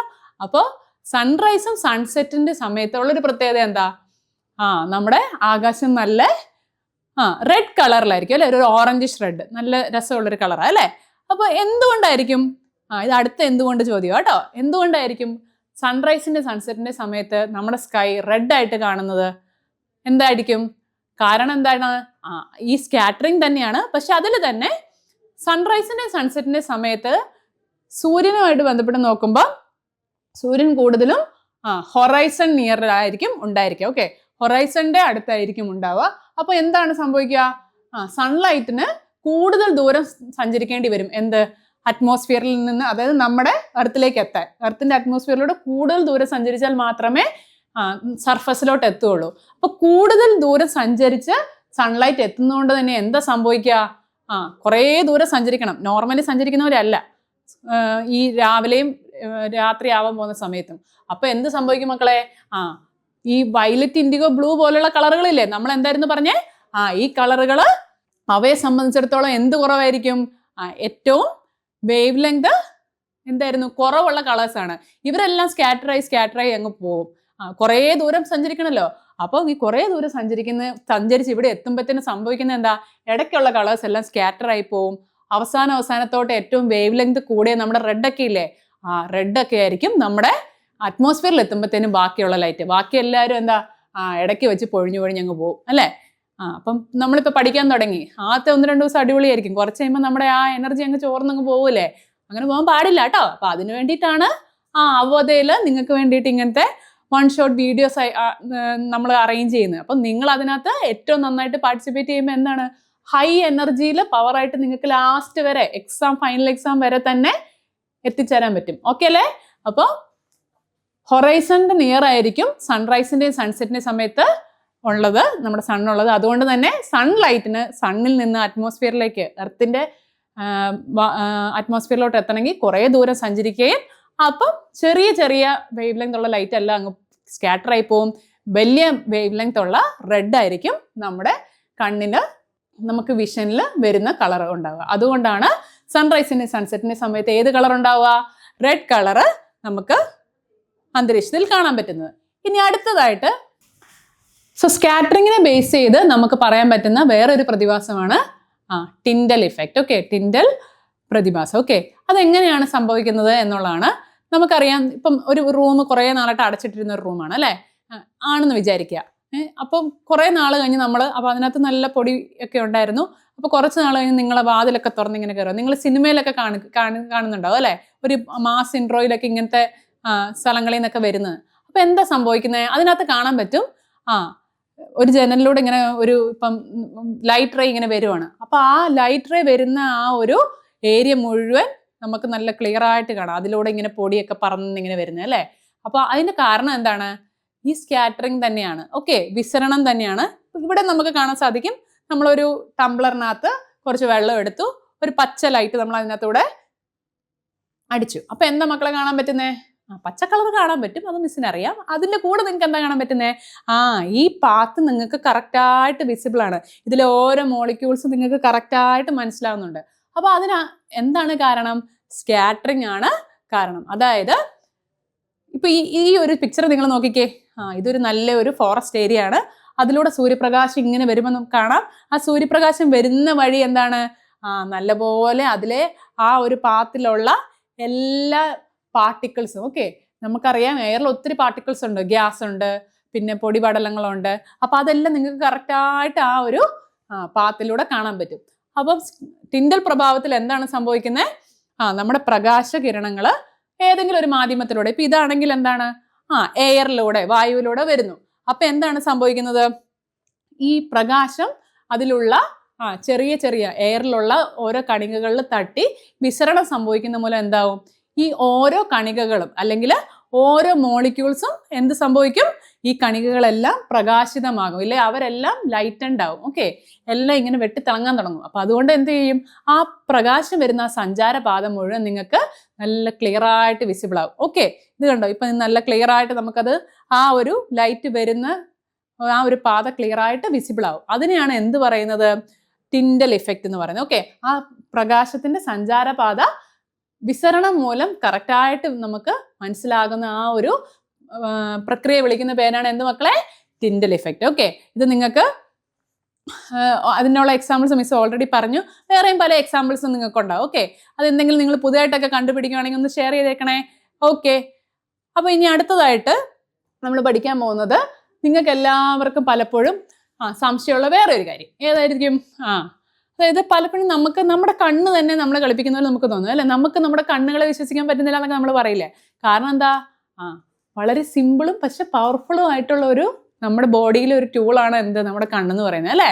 കാരണം എന്താ, ചിലപ്പോൾ നമുക്ക് ചില കാര്യങ്ങളങ്ങ് തോന്നും, പക്ഷെ അത് ശരിക്കും ഉണ്ടോ, ഇല്ല അല്ലേ. അപ്പൊ ഈ പേഴ്സിസ്റ്റൻസ് ഓഫ് വിഷൻ, പേര് കേട്ടിട്ട് ആരും പേടിക്കൊന്നും വേണ്ട, നമുക്ക് സ്ഥിരമായിട്ട് അറിയുന്ന കാര്യം തന്നെയാണ്, പേര് കുറച്ച് നന്നായിട്ട് ഇട്ടിരുന്നേ ഉള്ളൂ കേട്ടോ. അപ്പൊ പേഴ്സിസ്റ്റൻസ് ഓഫ് വിഷൻ എന്ന് പറഞ്ഞാൽ എന്താ, വീക്ഷണ സ്ഥിരത. സ്ഥിരത എന്ന് പറഞ്ഞാൽ എന്താ, ഒരു കൺസിസ്റ്റൻസി അല്ലേ, നമുക്കങ്ങ് സ്ഥിരമായിട്ട് അത് ഉള്ളതുപോലെ അങ്ങ് തോന്നുവാണ്. ഇപ്പൊ ഇവിടെ നിങ്ങൾക്കറിയാം, ഒരു കുട്ടി എന്തോ ഒരു കാര്യം ഇങ്ങനെ വട്ടത്തിൽ ചുറ്റുന്ന, എന്തായിരിക്കും അത്, നിങ്ങൾക്ക് മനസ്സിലായി അല്ലേ, പൂത്തിരിയാണ് അല്ലേ. അപ്പോൾ ഇനി ആഘോഷങ്ങളൊക്കെ വരുമ്പോൾ നിങ്ങൾ ഇതേപോലെ പൂത്തിരിയും കമ്പിത്തിരിയൊക്കെ മേടിച്ച് എന്ത് ചെയ്യും, ഇതിങ്ങനെ വട്ടത്തിൽ കറക്കും അല്ലേ. അത് ശരിക്കും വട്ടത്തിൽ തന്നെയാണോ നിങ്ങൾ കറക്കുന്നത്, അല്ല, നിങ്ങൾ അവിടെ ഇവിടെയൊക്കെ ഇങ്ങനെ ചെയ്യുന്നേ ഉള്ളൂ. പക്ഷെ പുറത്തുനിന്ന് നോക്കുന്ന ഒരാൾക്ക് എന്താണ്, അതിങ്ങനെ ഒരു വട്ടത്തിൽ ഇങ്ങനെ തന്നെയാണ് നിങ്ങൾ കറക്കുന്നതെന്ന് തോന്നും. ഇനി ഇത് കറക്കി കറക്കി കുറച്ച് കഴിയുമ്പോൾ എന്താണ്, ഇത് ഈ കമ്പിത്തിരി കെട്ടുപോയാലും എന്ത് തന്നെ ആയിരിക്കും, കുറച്ച് നേരത്തേക്ക് നിങ്ങൾക്ക് ഇങ്ങ് തോന്നുവാണ് ആ വലയം ആ ഒരു വൃത്തത്തിൽ പിന്നെ ഇങ്ങനെ ലൈറ്റ് ഇങ്ങനെ കറങ്ങുന്ന പോലെ നമുക്ക് ഇങ്ങനെ തോന്നൂലേ? അതിന്റെ കാരണം എന്താ? ഇതിന് പിന്നിലൊക്കെ ഒരു സയന്റിഫിക് ആയിട്ടുള്ള കാരണമുണ്ട്. ആ കാരണമാണിത്. എന്ത്? നമ്മുടെ കണ്ണില് നമുക്കൊരു ദൃശ്യ അനുഭവം ഉണ്ടായിരുന്നു. കുറെ നേരത്തേക്ക് നമ്മളൊരു കാഴ്ച കണ്ടു.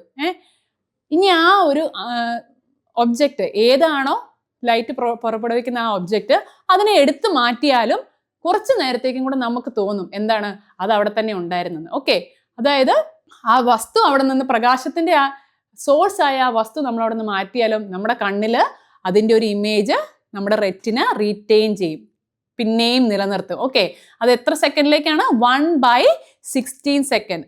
മക്കളെ അത് ഓർത്ത് വെച്ചേക്കണേ. ആ ഒരു വാല്യൂ എത്രയാണ്? 1/16 സെക്കൻഡിലേക്ക് നമുക്ക് തോന്നുവാണ് എന്ത്, ആ ഒരു ഇമേജ് ഇപ്പോഴും നമ്മുടെ കണ്ണിലുണ്ടെന്ന് നമുക്ക് തോന്നും. ഓക്കെ, അപ്പോൾ എന്തുകൊണ്ടാണ് അത് തോന്നുന്നതെന്ന് വെച്ചാൽ എന്താണ്? അതാണ് കണ്ണിന്റെ പെർസിസ്റ്റൻസ് ഓഫ് വിഷൻ എന്ന് നമ്മൾ പറയുന്നത്, അല്ലേ? നമ്മൾ കണ്ടുകൊണ്ടിരിക്കുന്ന വസ്തുവിനെ അത് നമ്മൾ എടുത്തു മാറ്റിയാലും അത് പുറപ്പെടുവിച്ച ആ ഒരു പ്രകാശം പിന്നീട് നമ്മുടെ കണ്ണിൽ തന്നെ ഇങ്ങനെ തങ്ങിക്കൊണ്ടിരിക്കും. ഇപ്പൊ ഉദാഹരണത്തിന് നിങ്ങൾ സിനിമ കാണുന്നു. ഓക്കെ, അപ്പൊ നമുക്ക് തോന്നും എന്താ, നമ്മളിങ്ങനെ കണ്ണ് ഇമ വെട്ടാതെ ഇങ്ങനെ കണ്ടുകൊണ്ടിരിക്കുകയെന്ന്. പക്ഷെ നമ്മൾ ആ 2.5 മണിക്കൂർ അങ്ങനെയാണോ? അല്ല, അല്ലേ? നമ്മൾ ആ സിനിമ കാണുന്ന സമയത്ത് ഇടയ്ക്കിടയ്ക്ക് നമ്മുടെ കണ്ണിങ്ങനെ ബ്ലിങ്ക് ചെയ്യുന്നുണ്ട് എന്ന് കരുതി ആ കണ്ണടച്ച് തിരിച്ചു വരുമ്പോഴത്തേനും അത് ഭയങ്കര ഒരു ഗ്യാപ്പായിട്ട് നിങ്ങൾക്ക് തോന്നുന്നുണ്ടോ? ഇല്ല, സ്റ്റിൽ ആ മൂവി കണ്ടിന്യൂസ് ആയിട്ടാണ് നിങ്ങൾക്ക് തോന്നുന്നത്. അതിന്റെ കാരണം എന്താണ്? 1/16 സെക്കൻഡിലേക്ക് ആ ഒരു കാഴ്ച നിങ്ങളുടെ കണ്ണിൽ തന്നെ നിൽക്കുന്നതായിട്ട് നമ്മുടെ കണ്ണ് തോന്നിപ്പിക്കും. ഓക്കെ, അപ്പൊ കണ്ണ് ഭയങ്കര പവർഫുൾ ആണെന്ന് മനസ്സിലായല്ലോ. അതുകൊണ്ട് നമ്മൾ ഇനി എന്തേലും പറ്റിക്കാൻ നോക്കുമ്പോഴും ആലോചിച്ചോണം, ഇതൊക്കെ കണ്ടുകൊണ്ട് ഒരാളുണ്ട്. ആര്? നമ്മുടെ കണ്ണ് തന്നെ. ഓക്കെ, സോ പെർസിസ്റ്റൻസ് ഓഫ് വിഷന് പല ഉദാഹരണങ്ങളുണ്ട്. ഓക്കെ, ഒന്ന് ഞാൻ നിങ്ങൾക്ക് എല്ലാവർക്കും അറിയാവുന്ന ഈ കുട്ടിയുടെ ഫോട്ടോ കാണിച്ച് മിസ് പറഞ്ഞു. അതുപോലെ വേറെ എന്തൊക്കെ ഉണ്ടായിരിക്കും? നിങ്ങൾക്ക് ഒന്ന് കമന്റ് ചെയ്യാമോ? അതിലൊന്നാണ് ന്യൂട്ടൺസ് ഡിസ്ക്, അല്ലെ? ന്യൂട്ടൺസ് ഡിസ്ക് എന്തായിരുന്നു? അതായത് പെർസിസ്റ്റൻസ് ഓഫ് വിഷൻ അല്ലെങ്കിൽ വീക്ഷണ സ്ഥിരതയുടെ മറ്റൊരു എക്സാമ്പിൾ ആണ് എന്ത്? Newton's disc. നിങ്ങൾക്ക് കാണാൻ സാധിക്കും, ഇതൊരു വീലാ, അല്ലെ? ഈ വീലില് 7 കളറ് നമ്മുടെ വിബ്ജിയോർ മാർക്ക് ചെയ്തിട്ടുണ്ട്. വിബ്ജിയോർ എന്താന്ന് മറന്നിട്ടില്ല മക്കളെ? അപ്പൊ നിങ്ങൾ ചെറുപ്പത്തിൽ ചിലപ്പോൾ ഇതൊന്നും നമുക്ക് അറിയുന്നുണ്ടാവില്ല, പക്ഷെ എന്നാലും നമ്മൾ ഇതൊക്കെ ഇങ്ങനെ കറക്കി കളിച്ചിട്ടുണ്ടാവും, അല്ലെ? അപ്പൊ ഈ ന്യൂട്ടൺസ് ഡിസ്ക് എന്ന് പറയാൻ കാരണം എന്താ? ന്യൂട്ടൺ ആണ് ഇതിനെക്കുറിച്ച് പഠനം നടത്തി ആധികാരികമായ കാര്യങ്ങൾ പറഞ്ഞു. അതുകൊണ്ട് നമ്മൾ ന്യൂട്ടൺസ് ഡിസ്ക് എന്ന് പറയുന്നു. സോ 7 നിറങ്ങളുണ്ടാവും.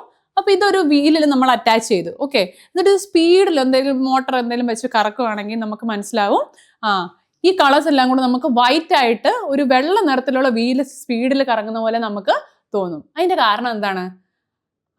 ഓരോ കളറുകളാണ് ഉള്ളതെങ്കിലും ഈ ഒരു 1/16 സെക്കൻഡിനുള്ളിൽ തന്നെ പല പല ഇമേജസ് മാറി വരുമ്പോൾ എന്താണ്, ഇതെല്ലാം കൂടെ നമുക്ക് വൈറ്റ് കളറായിട്ട് തോന്നുകയാണ് ചെയ്യുന്നത്. ഓക്കെ, സോ അതായത് ആ ഒരു ദൃശ്യ അനുഭവം നമുക്ക് അങ്ങനെയാണ് ഫീൽ ചെയ്യുന്നത്. അപ്പൊ കണ്ണിന് ഈ ഒരു വീക്ഷണ സ്ഥിരത കിട്ടുന്നതിന്റെ ഒരു കാര്യം എന്ന് പറഞ്ഞാൽ എന്താണ്, വളരെ അടുപ്പിച്ച ടൈം ഇന്റർവെല്ലിൽ തന്നെ പല പല കാഴ്ചകൾ വരുവാണെങ്കിൽ. അതുപോലെ തന്നെ നമുക്ക് കാണാൻ പറ്റും, നിങ്ങൾ വീഡിയോസിലൊക്കെ അടിച്ചു കൊടുത്ത് നിങ്ങൾക്ക് കാണാം. അതായത് ഇപ്പം നിങ്ങളൊരു കാർഡ്ബോർഡ് എടുത്തു, ഒരു സൈഡിൽ തത്തയെ വെച്ചു, തത്തയുടെ ഒരു ഇമേജ് വെച്ചു, ഇപ്പുറത്തെ ഒരു കേജ് അല്ലെങ്കിൽ ഒരു കൂടിന്റെ വെച്ചു. ഇതിങ്ങനെ നിങ്ങൾ സ്പീഡ് ഇങ്ങനെ ആക്കുവാണെങ്കിൽ എന്ത് സംഭവിക്കും?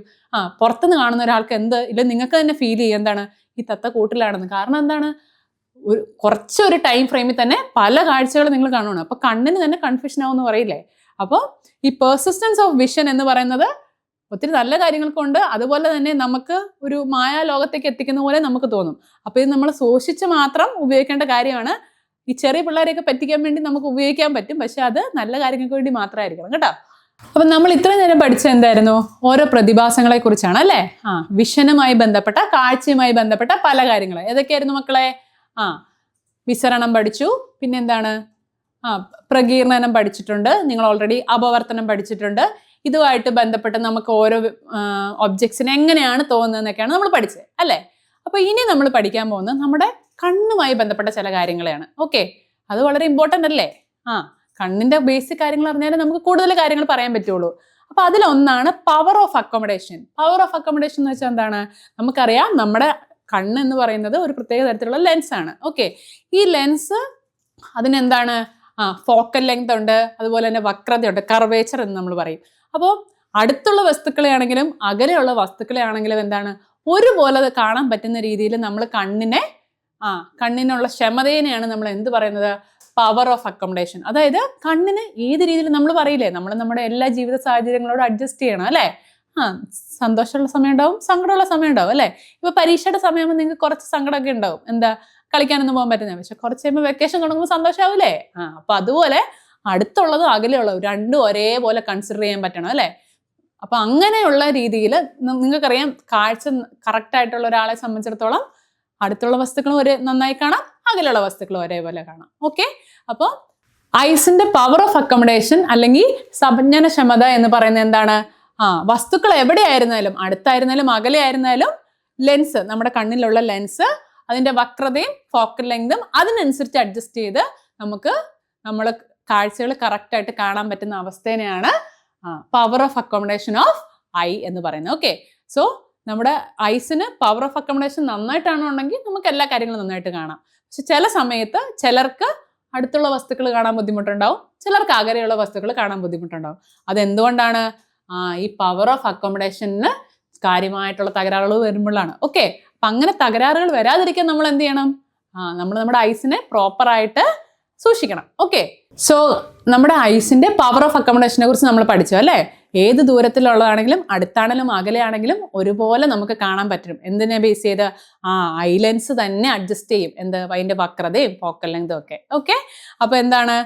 നമ്മുടെ റെറ്റിനയിലാണ് നമുക്ക് ഇമേജസ് പതിക്കേണ്ടത് അല്ലേ. കറക്റ്റ് ഈ ഒരു സ്പോട്ടിലാണ് പതിക്കേണ്ടത്, അവിടെ തന്നെ വന്ന് വീഴും. അതിനനുസരിച്ച് എന്താണ് നമ്മുടെ ഈ ഐ ബോൾ അല്ലേ, ഐ ബോള് നീളം കൂട്ടുകയും നീളം കുറയ്ക്കുകയും അതുപോലെ തന്നെ വക്രത കൂട്ടുകയും വക്രത കുറയ്ക്കുകയും ഒക്കെ ചെയ്യും. വക്രത എന്ന് പറഞ്ഞാൽ എന്താ? Curvature of the lens. Okay, so അതിനെയാണ് പവർ ഓഫ് അക്കോമഡേഷൻ എന്ന് പറയുന്നത്. അപ്പൊ നിങ്ങളുടെ കൂട്ടത്തിൽ തന്നെ കണ്ണട വെച്ചിട്ടുള്ള ആൾക്കാരുണ്ടാവും അല്ലെ. ഇപ്പത്തൊക്കെ എന്ന് പറഞ്ഞാൽ എന്താ, കണ്ണട വെക്കുന്നത് നമുക്ക് തന്നെ ഒരു ഭയങ്കര ആറ്റിറ്റ്യൂഡ് ഒക്കെ ഇട്ടാണ് നമ്മൾ കണ്ണട വെക്കുന്നത് അല്ലേ. പക്ഷെ ഈ ആറ്റിറ്റ്യൂഡ് വെക്കുന്നതിന്റെ കൂടെ തന്നെ നമുക്ക് കണ്ണിന് ചെറിയ പ്രശ്നവും ഉണ്ടാവും അല്ലേ. പവർ ഇല്ലാത്ത ലെൻസ് ആണെങ്കിൽ ഓക്കെ, അല്ലാത്ത പക്ഷം എന്താണ്, നമുക്ക് കണ്ണിന് എന്തെങ്കിലും കാണുന്നതിന് എന്തെങ്കിലും ബുദ്ധിമുട്ടുണ്ടെങ്കിൽ നമ്മൾ സ്പെക്സ് വെക്കാറുണ്ട് അല്ലേ. അപ്പൊ മക്കളെ നോക്കിക്കേ, അടുത്ത നമ്മുടെ ടോപ്പിക് ഇഫക്ട്സ് ഓഫ് വിഷൻ. അതായത് കാഴ്ചയ്ക്ക് വരാവുന്ന തകരാറുകൾ എന്തൊക്കെയാണെന്നുള്ളതാണ് ഈ ഒരു ടോപ്പിക്കിൽ നമ്മൾ പഠിപ്പിക്കാൻ പോകുന്നത് അല്ലേ. അപ്പൊ നിങ്ങൾക്കറിയാം, നിങ്ങളുടെ കൂട്ടത്തിൽ തന്നെ ചില ആൾക്കാർക്ക് കണ്ണാടിയൊക്കെ വെച്ചിട്ടുണ്ടാവും അല്ലേ. അപ്പൊ എന്തുകൊണ്ടായിരിക്കും? നമ്മൾ കുറച്ച് ആറ്റിറ്റ്യൂഡിനൊക്കെ വേണ്ടി കണ്ണാടി വെക്കുന്നവരുണ്ടാവും. പക്ഷെ എന്താണ് അത് പ്രശ്നം? അത് പവർ ഉള്ള ആണെങ്കിൽ അത് നമ്മുടെ കണ്ണിന് കൂടുതൽ പ്രശ്നം ഉണ്ടാക്കും. അപ്പൊ സൂക്ഷിച്ചും കണ്ടും വേണം നമ്മൾ ബാക്കിയുള്ളവരുടെ കണ്ണാടിയൊക്കെ യൂസ് ചെയ്യാൻ, കേട്ടല്ലോ. അപ്പൊ അത് മനസ്സിലാക്കണം. എന്ത് വേണം? നിങ്ങൾക്ക് അറിയണം എന്തൊക്കെയാണ് ഓരോരുത്തരും വെച്ചിരിക്കുന്ന കണ്ണടയ്ക്കെല്ലാം പ്രത്യേകതയുണ്ട് അല്ലേ. അവരുടെ കണ്ണിന്റെ എന്താണ് കുഴപ്പം, അതിനനുസരിച്ചായിരിക്കണം നമ്മൾ സ്പെക്ടക്കിൾസ് മേടിക്കുന്നത്. അപ്പൊ ഡിഫറെന്റ് ഡിഫക്ട്സ് ഓഫ് വിഷൻ ഉണ്ട്. അത് ഏതൊക്കെയാന്ന് നമുക്ക് നോക്കിയാലോ. സോ ആദ്യത്തേത് മയോപ്പിയ, രണ്ടാമത്തേത് ഹൈപ്പർ മെട്രോപ്പിയ, മൂന്നാമത്തേത് പ്രസ് ബയോപ്പിയ. അപ്പൊ ഈ പ്രസ് ബയോപ്പിയ നിങ്ങൾക്ക് വരാൻ ചാൻസ് ഇല്ല എന്തായാലും. കാരണം എന്താ? അത് കാരണം എന്താ നമ്മൾ ലാസ്റ്റ് പറയും, അതുവരെ മക്കളെ ശ്രദ്ധയോടെ ഇരുന്നോളാം. Okay, so first one myopia.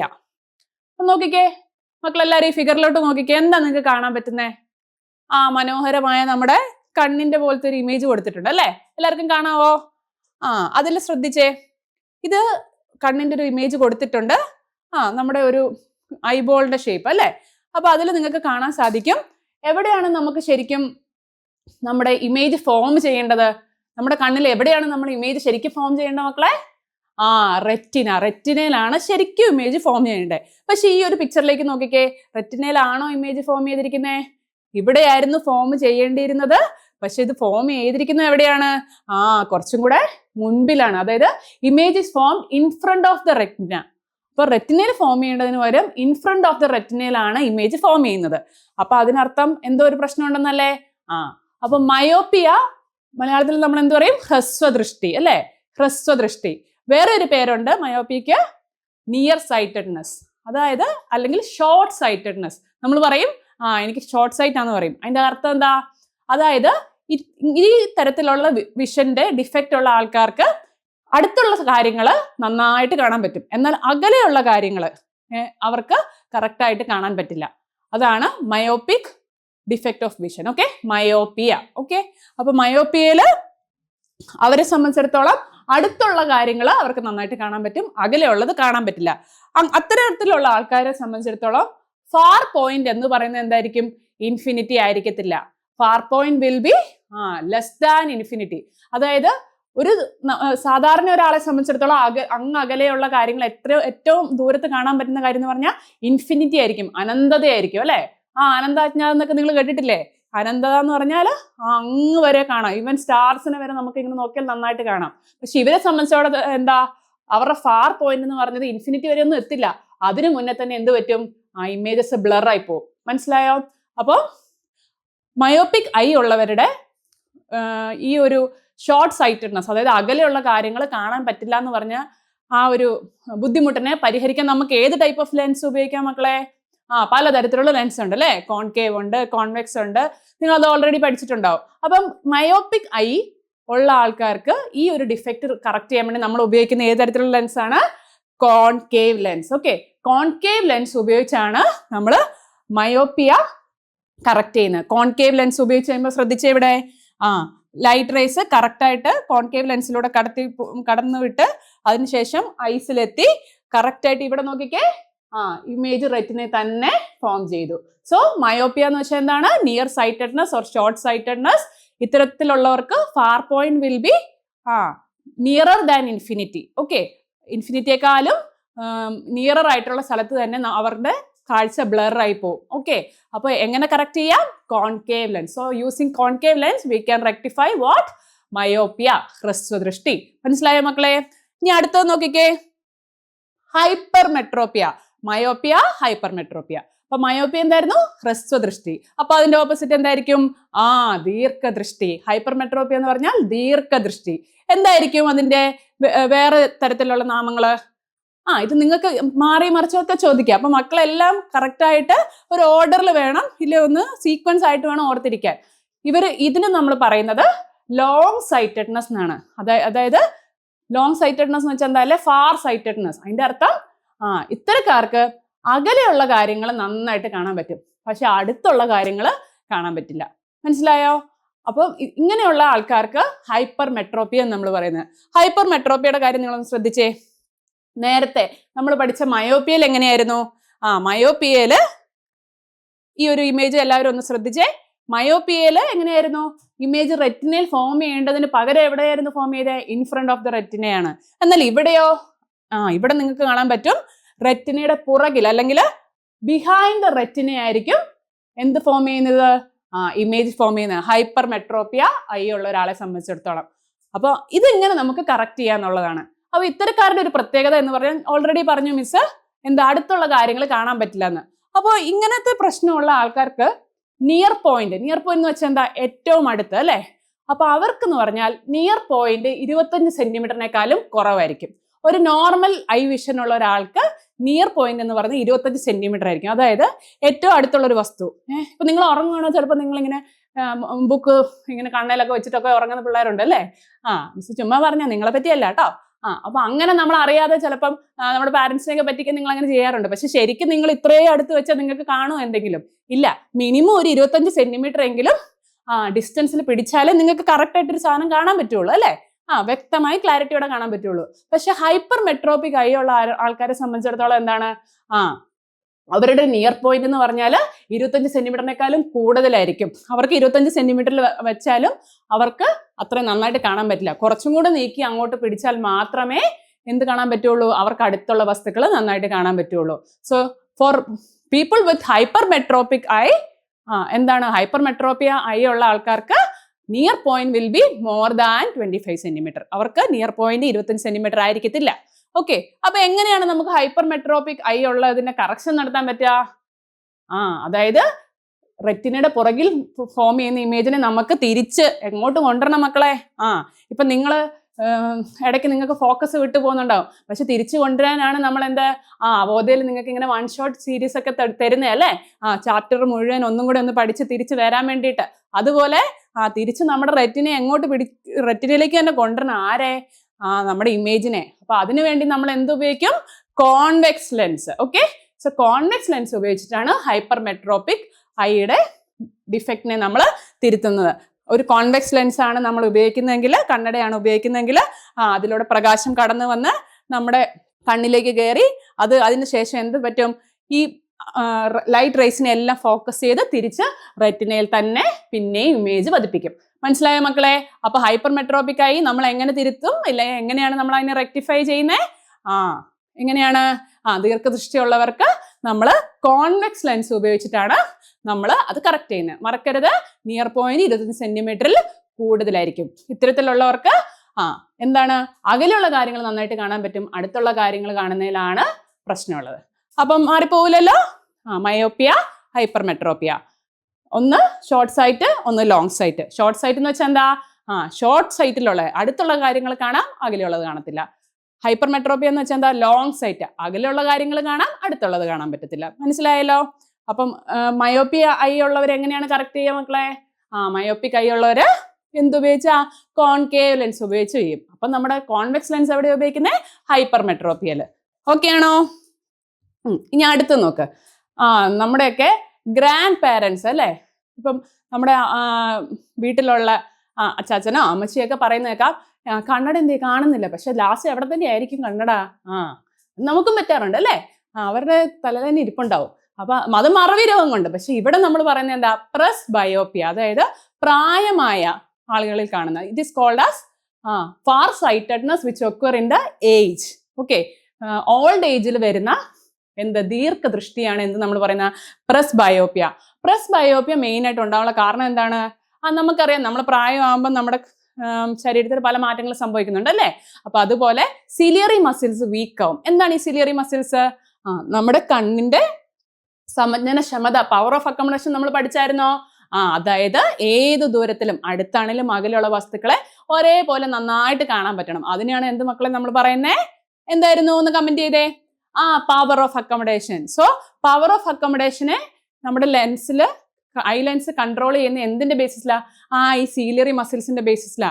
Ciliary muscles ഇങ്ങനെ കോൺട്രാക്ട് ചെയ്യും, എക്സ്പാൻഡ് ചെയ്യും. അതിനനുസരിച്ചാണ് കണ്ണിന്റെ ഒക്കെ മൂവ്മെന്റിനെ നമ്മൾ ഐ ലെൻസ് നിയന്ത്രിക്കുന്നത് അല്ലേ? അപ്പൊ സിലിയറി മസിൽസ് പ്രായമാവുന്നതോറും എന്ത് പറ്റും? വീക്കായി വരും. അപ്പൊ എന്ത് പറ്റും? ഈ സിലിയറി മസിൽസ് ഇങ്ങനെ ക്ഷയിക്കുന്നതുകൊണ്ട് തന്നെ അവർക്ക് പ്രായം കൂടുന്തോറും ഈ ഒരു ഫാർ സൈറ്റഡ്നെസ് വരും. അതായത് ഏജ് ആകുമ്പോൾ നമുക്ക് അകലെയുള്ള വസ്തുക്കൾ കാണാം, പക്ഷെ അടുത്തുള്ള വസ്തുക്കൾ കാണാൻ പറ്റില്ല. ഇതിനകത്ത് കണ്ടോ, നമ്മുടെ അപ്പച്ചൻ ഇങ്ങനെ ഒരു മൊബൈൽ പിടിച്ചിരിക്കുകയാണ്, പക്ഷെ അടുത്തൊക്കെയാണ് പിടിച്ചിരിക്കുന്നത്, എന്നാൽ പോലും കാണാൻ പറ്റുന്നില്ല അല്ലെ? അപ്പം നിയർ പോയിന്റ് അങ്ങനെയുള്ള ആൾക്കാരെ സംബന്ധിച്ചും എന്ത് തന്നെയായിരിക്കും? More than 25 centimetre. ഓക്കെ, അപ്പൊ പ്രസ് ബയോപ്പിയും ഒരു തരത്തിലുള്ള ഹൈപ്പർ മെട്രോപ്പിയ തന്നെയാണ്. അപ്പൊ ഇതിനു വേണ്ടിയിട്ടും നമുക്ക് റെക്ടിഫൈ ചെയ്യുന്ന കാര്യങ്ങൾ ഉപയോഗിക്കാവുന്നതാണ്. മനസ്സിലായല്ലോ? Okay, so myopia, hypermetropia, presbyopia. 3 ഓർക്കൂലോ? മറന്നു പോകൂലല്ലോ എല്ലാരും? ഓക്കെ, ശരി മക്കളെ. അപ്പൊ ഞാൻ അടുത്ത് നിങ്ങൾ പലതരത്തിലുള്ള പൊല്യൂഷൻ കണ്ടിട്ടുണ്ട് അല്ലെ? ഒന്ന് ഏതൊക്കെയാണെന്നൊന്ന് പറഞ്ഞേ. ഒന്ന് എന്താണ്? Air pollution. പിന്നെ രണ്ടാമത്തെ എന്താണ്? പിന്നെ വാട്ടർ പൊല്യൂഷൻ. പിന്നെ മൂന്നാമത്തെ air, water, soil pollution. Okay, ഈ 3 പേരെ നിങ്ങൾക്ക് നന്നായിട്ട് അറിയാം അല്ലെ? ഈ മൂവർ സംഘത്തെ നിങ്ങൾക്ക് അറിയാം അല്ല? അത് കഴിഞ്ഞും വേറെ പല പൊല്യൂഷനും ഉണ്ട് അല്ലെ? നമ്മളിപ്പോ പഠിക്കുന്ന ചാപ്റ്ററിലെ മെയിൻ താരം ആരാ? നമ്മുടെ ലൈറ്റ് അല്ലെ? ഇപ്പൊ ലൈറ്റ് പൊല്യൂഷൻ എന്ന് പറഞ്ഞൊരു പൊല്യൂഷൻ ഉണ്ട്. അതിപ്പോ എന്താന്ന് നിങ്ങൾ വിചാരിക്കും അല്ലെ? ലൈറ്റ് കൊണ്ടുണ്ടാകുന്ന പൊല്യൂഷൻ, അത് തന്നെയാണ് ലൈറ്റ് പൊല്യൂഷൻ അല്ലെ? അപ്പൊ എന്താണ് ഈ ലൈറ്റ് പൊല്യൂഷൻ? നമ്മൾ രാത്രിയിലൊക്കെ നടന്നു പോകുമ്പോൾ നമുക്കറിയാം അല്ലെ, ഭയങ്കര നമ്മുടെ കണ്ണിന് ഇടിവെട്ട് കളർന്നൊക്കെ നമ്മൾ പറയില്ലേ? ഇപ്പൊ നമ്മളൊരു DJ പാർട്ടിക്ക് പോയി, ഇല്ലെ നമ്മളൊരു ഉത്സവത്തിന് പോയി, ഇല്ലെ നമ്മളൊരു പെരുന്നാളിന് പോയി, ഇവിടെയൊക്കെ പോകുമ്പോൾ നമുക്ക് മനസ്സിലാവും ഭയങ്കര ലൈറ്റ്സ് ആണ്. അല്ലെങ്കിൽ എന്താണ്, നോർമലി തന്നെയാണെങ്കിലും വീടുകളിലൊക്കെ ഭയങ്കര പ്രകാശമോ ആവശ്യത്തിലധികം അല്ലെ? ഒന്ന് നമ്മൾ ഇലക്ട്രിസിറ്റി കളയുന്നുണ്ട്, അതുപോലെ തന്നെ എന്താണ്, അനാവശ്യമായിട്ട് ലൈറ്റ് എനർജിയും നമ്മൾ കളയാണ് അല്ലെ? അപ്പം നമുക്കറിയാം മഞ്ഞ മഞ്ഞ മഞ്ഞ മഞ്ഞ ബൾബുകൾ മിന്നി മിന്നി മിന്നി മിന്നി കത്തുമ്പോൾ. ഇത് കത്തുന്നതിന് കുഴപ്പമില്ല, പക്ഷെ കൂടുതലായിട്ട് കത്തിച്ചാൽ അത് പൊല്യൂഷൻ അല്ലേ മക്കളെ? അപ്പൊ അത് എന്താണ്, നിയന്ത്രിക്കണം നമ്മളല്ലേ? അപ്പൊ ലൈറ്റ് പൊല്യൂഷൻ എന്ന് പറയും, ഓവറായിട്ടുള്ള ലൈറ്റ് കാരണം ഉണ്ടാവുന്ന പൊല്യൂഷൻ. അപ്പൊ നോക്കിക്കേ, പ്രത്യേകിച്ച് രാത്രി കാലങ്ങളാണ് നമുക്കിതിന് പ്രശ്നം വരുന്നത് അല്ലെ? രാത്രിയിൽ ചുറ്റും ഇരുട്ടായിരിക്കും. അപ്പൊ ഇങ്ങനത്തെ ലൈറ്റ്സ് വരുമ്പോൾ എന്താ പ്രശ്നം? പ്രത്യേകിച്ച് രാത്രിയിൽ നൈറ്റ് ഡ്രൈവിംഗ് ചെയ്യുന്ന ആൾക്കാർക്ക്, ഡ്രൈവിംഗ് നൈറ്റിൽ ചെയ്യുന്ന ആൾക്കാർക്ക് ഈ ഓവറായിട്ട് ലൈറ്റ്സ് വരുമ്പോൾ എന്താണ്, അവരുടെ കോൺസെൻട്രേഷൻ പോവാനും അതുപോലെ തന്നെ അപകടങ്ങൾ ഉണ്ടാവാനും ചാൻസ് ഉണ്ട്. അതുപോലെ എന്താണ്, രാത്രിയിൽ ഇര പിടിക്കുന്ന ജീവികളുണ്ട് അല്ലെ? അവരെ നമ്മൾ എന്താ പറയാ? Nocturnal species. നൊക്ടേണൽ എന്ന് വെച്ചാൽ എന്താ? രാത്രിയിൽ ഉള്ളത് related to night. Okay, nocturnal species. Okay, nocturnal സ്പീഷ്യസിന് എന്ത് പറ്റും? അവർക്കും ഇങ്ങനെ രാത്രിയിൽ അമിതമായ ലൈറ്റുകൾ ഉള്ളത് അവരുടെ കണ്ണിനും എന്ത് പറ്റും? വിഷന് ബ്ലർ ആക്കാൻ ചാൻസ് ഉണ്ട്. അതുപോലെ തന്നെ വേറെ എന്താ നമുക്ക് പറയാൻ പറ്റുക? രാത്രിയിൽ ഇര പിടിക്കുന്ന സ്പീഷ്യസുകളൊക്കെ ഇല്ലേ? ഇപ്പൊ എന്താണ്, ബാറ്റും ഔളും ഇവരൊക്കെ രാത്രിയിൽ ഇരപിടിക്കാൻ ഇറങ്ങുന്നവരാണ് അല്ലേ? അപ്പൊ അങ്ങനത്തെ സ്പീഷ്യസിന് പ്രിഡേറ്റർ എന്ന് പറയും അല്ലെ. പ്രിഡേറ്റർ സ്പീഷ്യസിന് എന്താണ്, ലൈറ്റ് പൊല്യൂഷൻ ഉണ്ടാവുന്ന കാരണം വളരെയധികം ബുദ്ധിമുട്ടുകൾ ഉണ്ടാവും. അതുപോലെ നമുക്കറിയാം മൈഗ്രേറ്ററി ബേർഡ്സ് ഉണ്ട്. ഒരു സ്ഥലത്ത് നിന്ന് മറ്റൊരു സ്ഥലത്തേക്ക് പല ആവശ്യങ്ങൾക്ക് വേണ്ടി, ഒന്നെങ്കിൽ ഫുഡിനായിരിക്കാം, അല്ലെ ഷെൽട്ടറിന് വേണ്ടിയായിരിക്കാം പോകുന്ന മൈഗ്രേറ്ററി ബേർഡ്സ് ഉണ്ട്. ദേശാടന പക്ഷികൾ എന്നൊക്കെ നമ്മൾ പറയാം അല്ലേ? അപ്പൊ അവർക്കും എന്താണ്, അവർക്ക് കൺഫ്യൂഷൻ ആവും. പലതരത്തിലുള്ള ലൈറ്റുകൾ കാണുമ്പോൾ അവർക്കും കൺഫ്യൂഷൻ ആവും. അപ്പൊ എന്ത് ചെയ്യുക? നമ്മൾ ലൈറ്റ് പൊല്യൂഷനെ പരമാവധി കുറയ്ക്കുക. അനാവശ്യമായ ലൈറ്റുകൾ ഓഫാക്കുക. അനാവശ്യമായ ഒത്തിരി കണ്ണിന് സെൻസിറ്റീവ് ആയിട്ടുള്ള ലൈറ്റ്സ് ഒഴിവാക്കാനായിട്ട് മക്കൾ ശ്രമിക്കുക. അപ്പൊ നിങ്ങളും പഠിക്കുമ്പോഴൊക്കെ ആണെങ്കിൽ ആവശ്യത്തിന് ലൈറ്റുകൾ എടുത്തിരിക്കുക.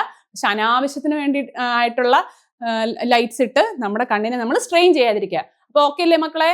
അപ്പൊ ഇത്രയും പഠിച്ച കാര്യങ്ങൾ എല്ലാം നമ്മൾ സെറ്റ് ആക്കിയിട്ടുണ്ട്.